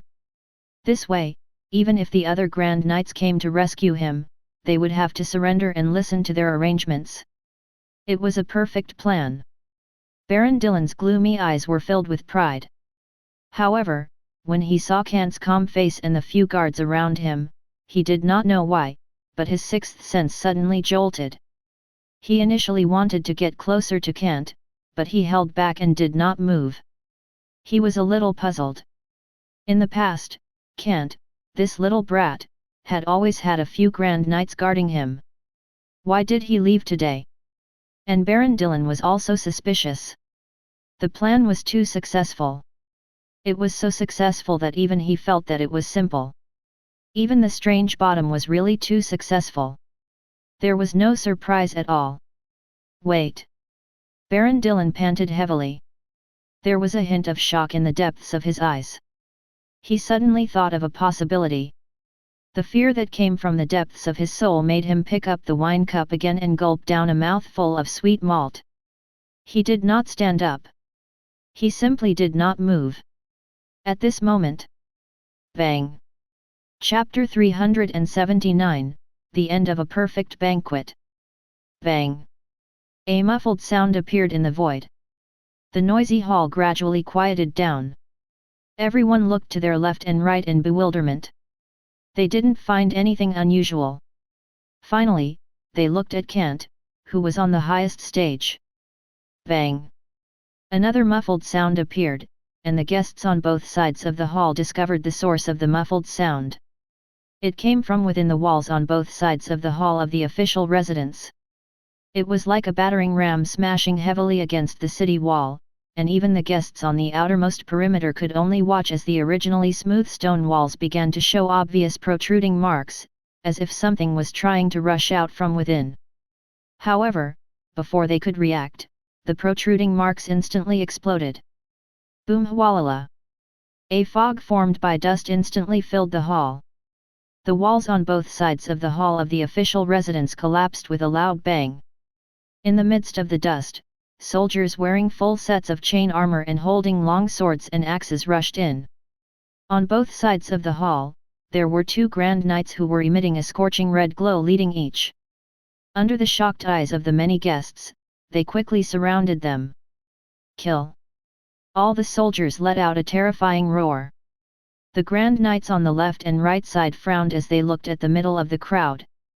Kant, who was on the stage, was actually not being held hostage. They could not help but shout, Baron Kant, if you surrender, we can still choose to spare your life. However, as they were shouting, they were still sweeping through the shocked and shrinking crowd. They could not find Baron Dillon in the corner. Kill. In the hall of the mansion, the ambushers who appeared in the other secret passageways also rushed out. They directly blocked the gate of the mansion and everyone's escape routes.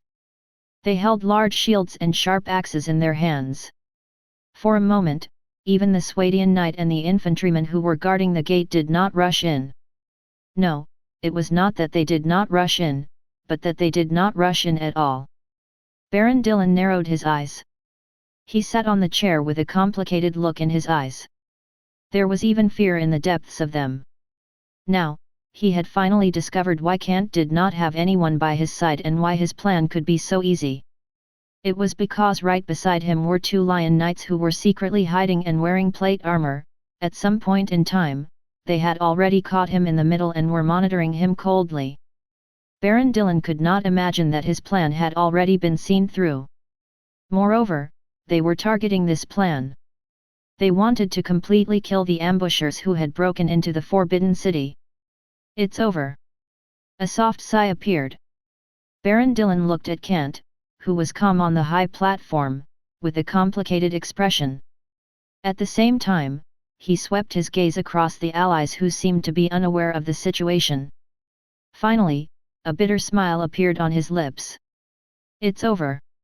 It was not too late for him to understand, so he chose to surrender. At the same time, he was glad that he had made a wise move. At the very least, he had already discovered that more Grand Knights had appeared behind those fellows at some unknown time. They slowly walked out from the secret passage where those guys came from. There were 15 Grand Knights each, including the fully armed Swadian Knight and the Swadian infantry. It just so happened that a new encirclement was formed. In the shortest amount of time, it was as if they were strolling leisurely in the garden. At the same time, there were also guards hidden under the wooden platform beside Kant. This is. The ambushers looked behind and around in panic. There were more troop class of the Kingdom of Swadia than the 300 or so ambushers. Especially the 4 Grand Knights. They looked to their left and right in horror at the Lion Knights, who were wearing strange armor that looked like an entire piece of handicraft. Each of them was breathing so heavily that they could not even speak. The extraordinary aura on their bodies had disappeared.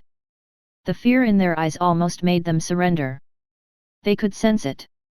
The troops that surrounded them on their left and right sides. Each of them had 15 Grand Knights. In other words, there were at least 30 Grand Knights surrounding them.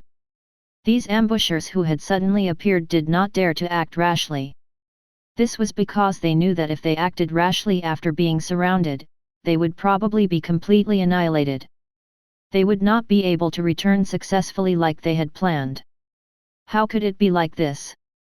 The 4 Grand Knights felt that their mouths were dry. They looked towards the stage.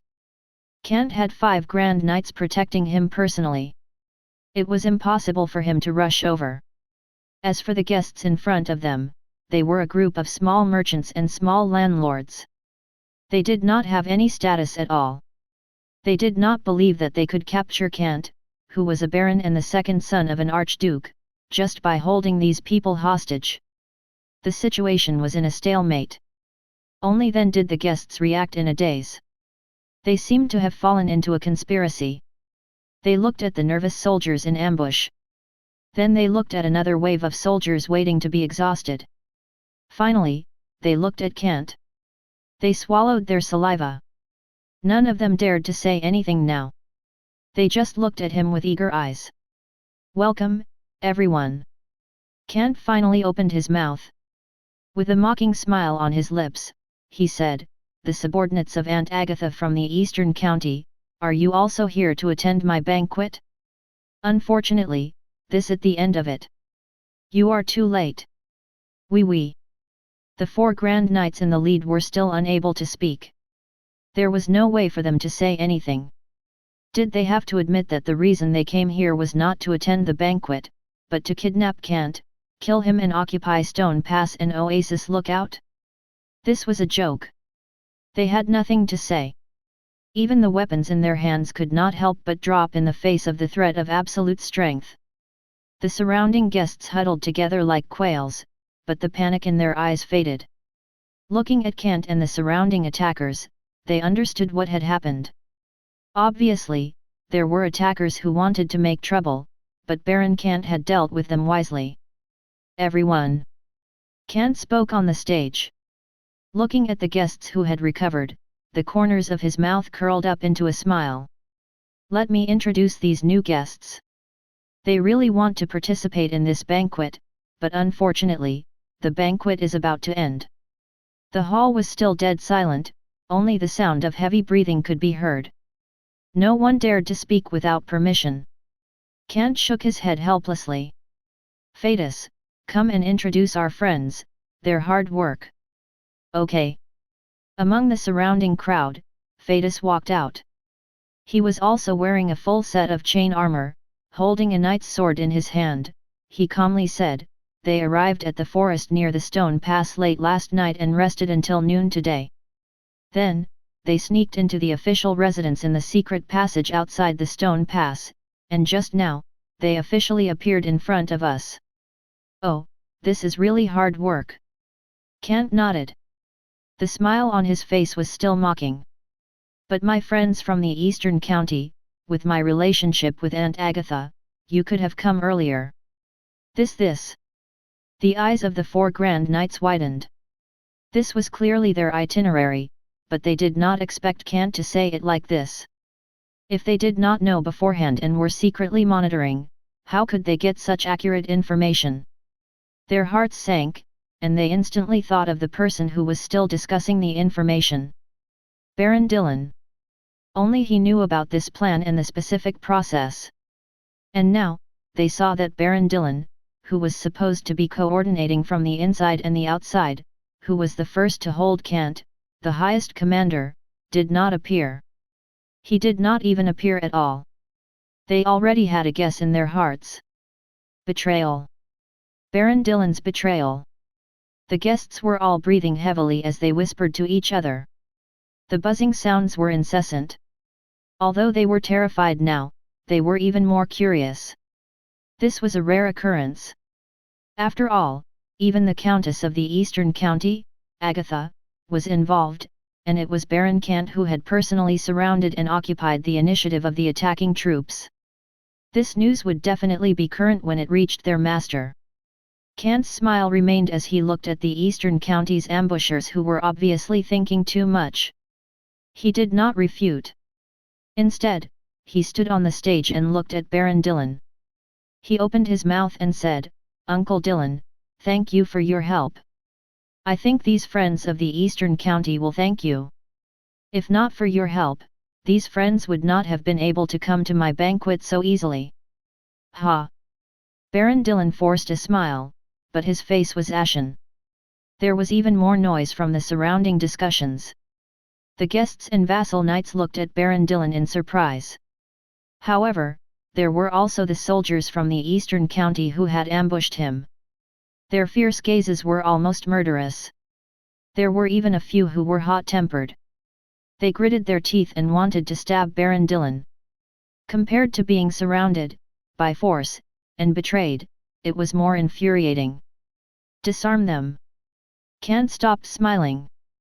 Clapping his hands, he looked at the guests and the soldiers of the Eastern County, who were waiting in ambush. The banquet is over. I don't think you want the banquet to reach another climax, right? Although I don't mind, you might mind. As he spoke, the knights and infantrymen of Swadia slowly stepped forward. The exquisite chain armor displayed exquisite defensive effects. The shields painted with gold lions on a red background stood up like low walls. There were also the warrior and swords that were unsheathed in their hands, making it impossible for anyone to have any thoughts of resisting. They had already been surrounded and were completely suppressed by force, including numbers. How could they resist? This was tantamount to courting death and ignoring their own lives. Clang! The four Grand Knights threw down the weapons in their hands happily. Then, the sound of the weapons falling under their feet continued. All the attackers raised their hands and announced their surrender. Under the strict guard of the knights and infantrymen, they gathered in a corner of the hall. It's settled. The banquet ends perfectly. Kant smiled. Looking at the guests in front of him who had not yet reacted, he continued to clap his hands. All right, my dear friends. I hope that this little accident did not disturb your happy hearts. But as I said, our cooperation will become better over time, and we will be richer and richer. Thank you, merciful Baron Kant. The guests quickly expressed their gratitude. Then, they all said their goodbyes and left the official residence in a hurry, their eyes filled with excitement. Tonight's final curtain call was really an eye-opener. Chapter 380, The Return Signal. The banquet finally ended. The guests left, and the vassal knights were isolated again. However, in the hall, the ambushers from the eastern county were left alone with Baron Dillon.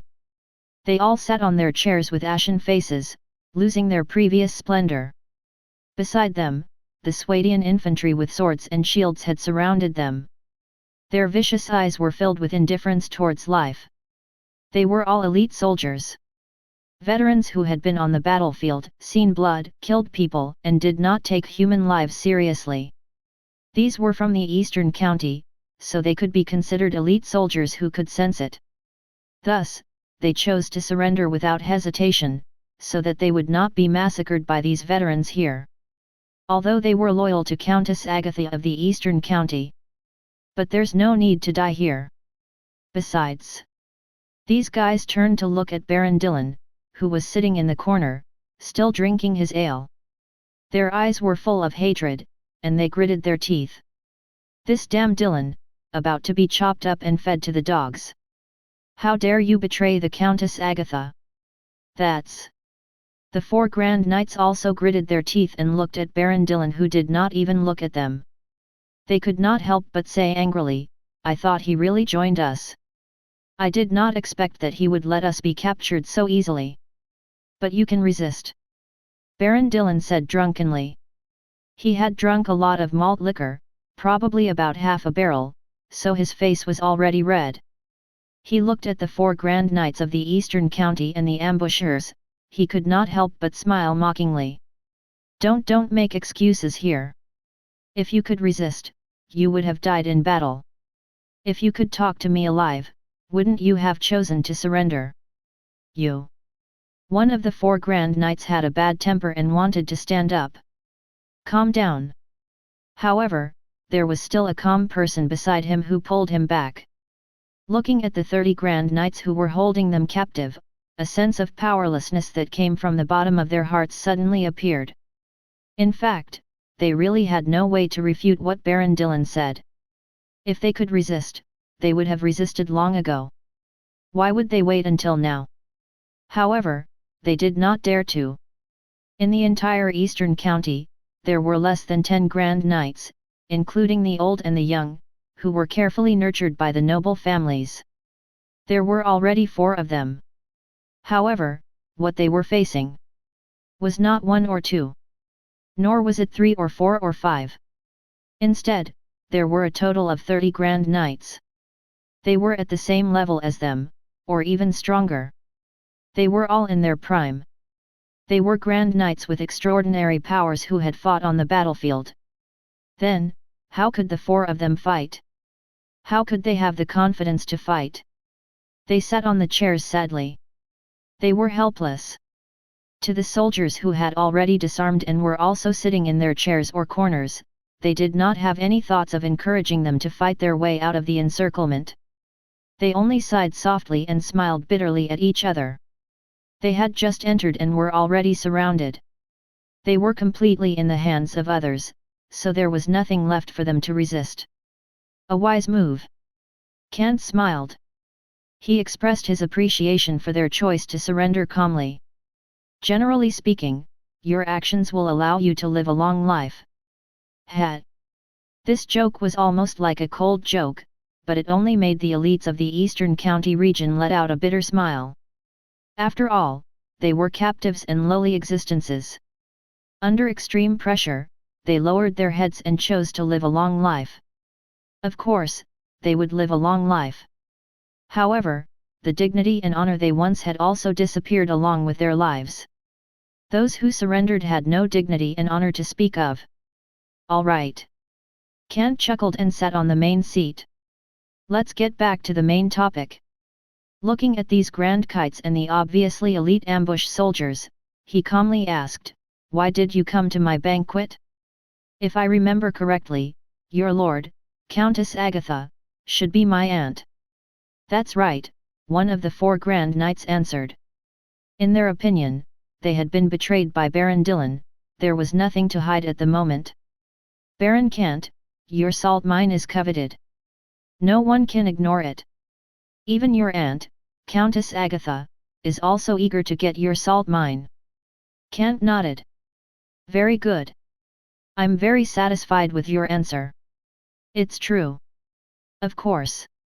Among the four grand knights, the middle-aged man who was obviously the leader smiled bitterly.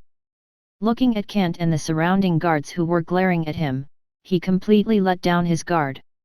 He casually picked up the remaining food on the long table and stuffed it into his mouth to chew.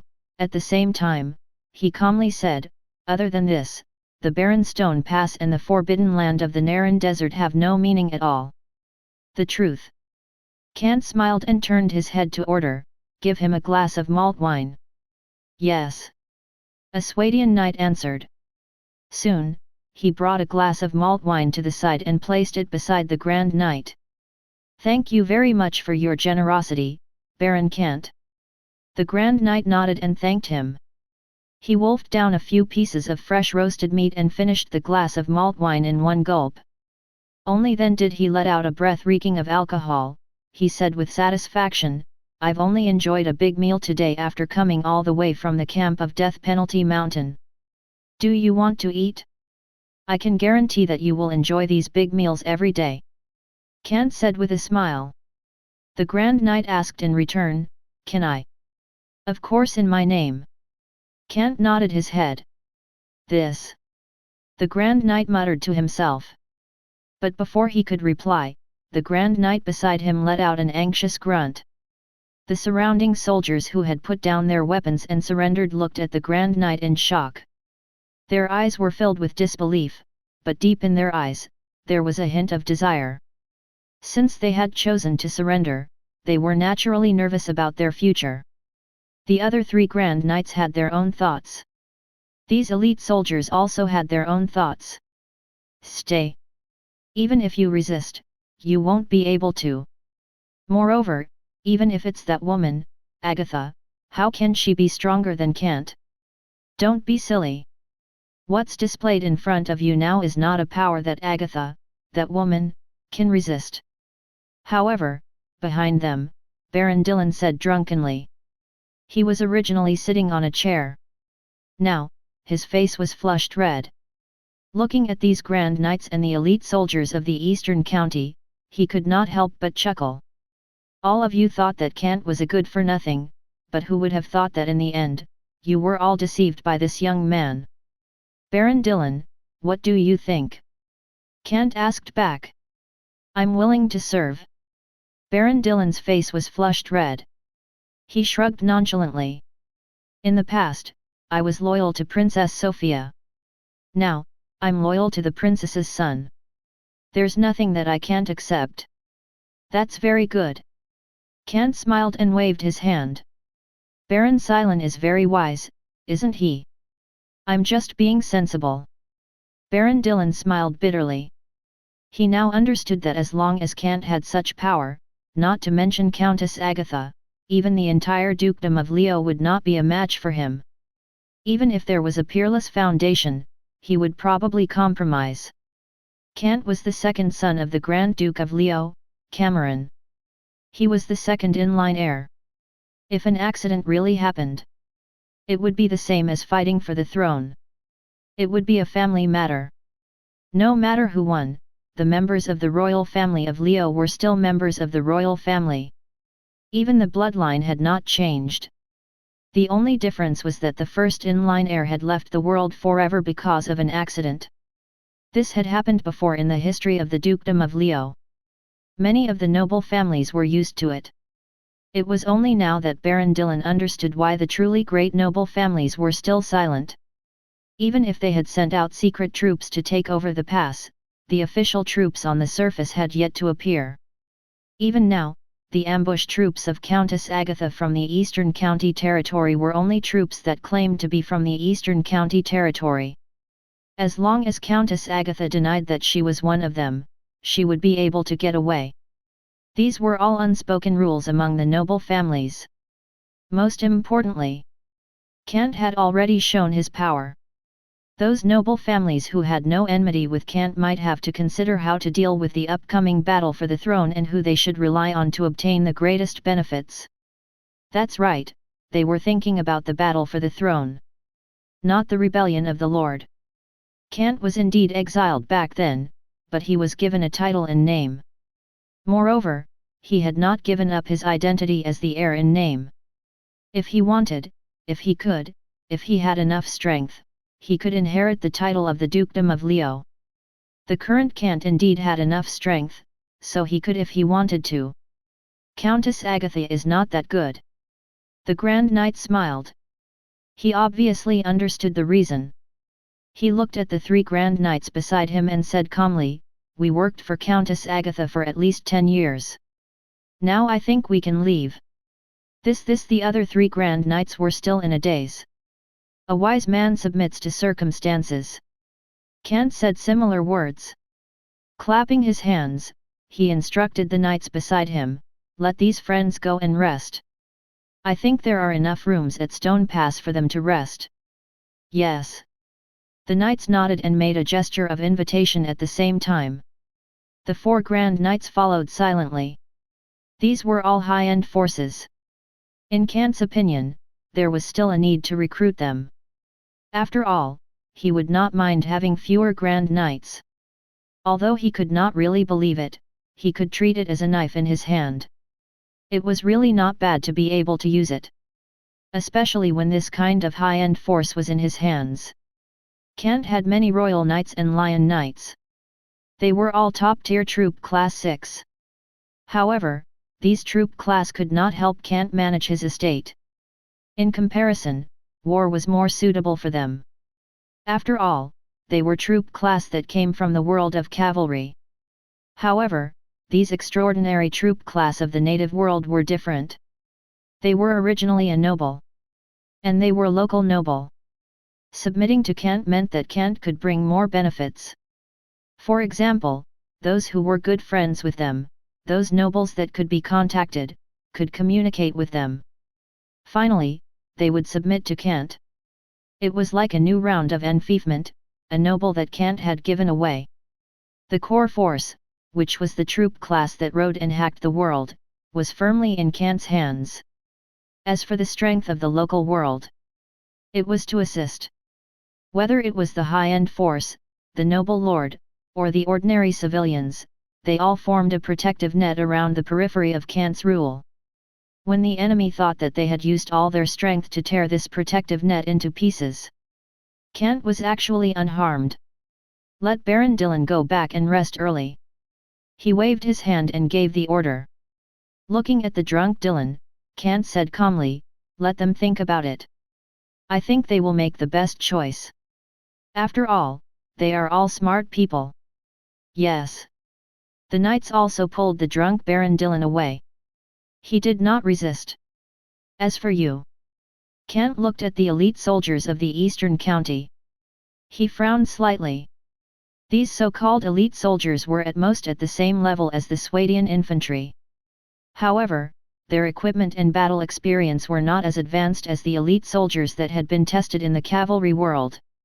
In short, there was no need to recruit them. "We choose to pledge our loyalty." The elite troop class instantly understood. Without waiting for Kant to speak, they immediately knelt down and chose to pledge their allegiance. However, Kant rubbed the space between his brows and waved his hand. "Let them go and rest. Since they are here, then don't leave. If they submit, then so be it. They can always prove their worth." "Yes." The infantryman watched as the Eastern County Army left the hall. Only a huge mess was left. At the corner, the terrified maids came over. They wanted to clean up the mess after the banquet, but because of the valiant Swadian soldiers around them, they all trembled and did not dare to move. The banquet here had already ended. Everyone, be on guard. Kant stood up again. At the same time, he instructed Fadus beside him, I'll leave the rest to you. Understood. Fadus immediately nodded. Be vigilant. Kant still reminded. There won't be any problems, Fadus replied. Kant then left. He needed to go to his room in the mansion to rest. Just like how the banquet had ended, the rest of the mess would be left to Fadus to handle. As Kant's most valued general, he was more capable than Banquet when it came to handling certain matters. The former captain of the crossbowmen, Banquet, had become the underworld apostle, but his combat strength had increased drastically. These matters between the noble families were better handled by Fadus. Of course, Rolf, who was also a noble, could do it too. However, Rolf was more adept at intimidation and threats. The title of a villain noble did not come for nothing. However, in the current situation, Rolf's arrival was indeed quite effective. Especially when he rushed out of the Sceneway range. In front of him were flat plains. To this villain noble, it was like heaven. The desert bandits, who were as fast as the wind, were not only suitable for the desert, but also for the plains. They were all cavalry. And they were the ones who would spread Kant's reputation. They attacked and plundered time and time again, bringing most of the northern county territory under Kant's control. They let the noble of the dukedom of Leo know that the second son of the duke, who they exiled, had finally returned with absolute power.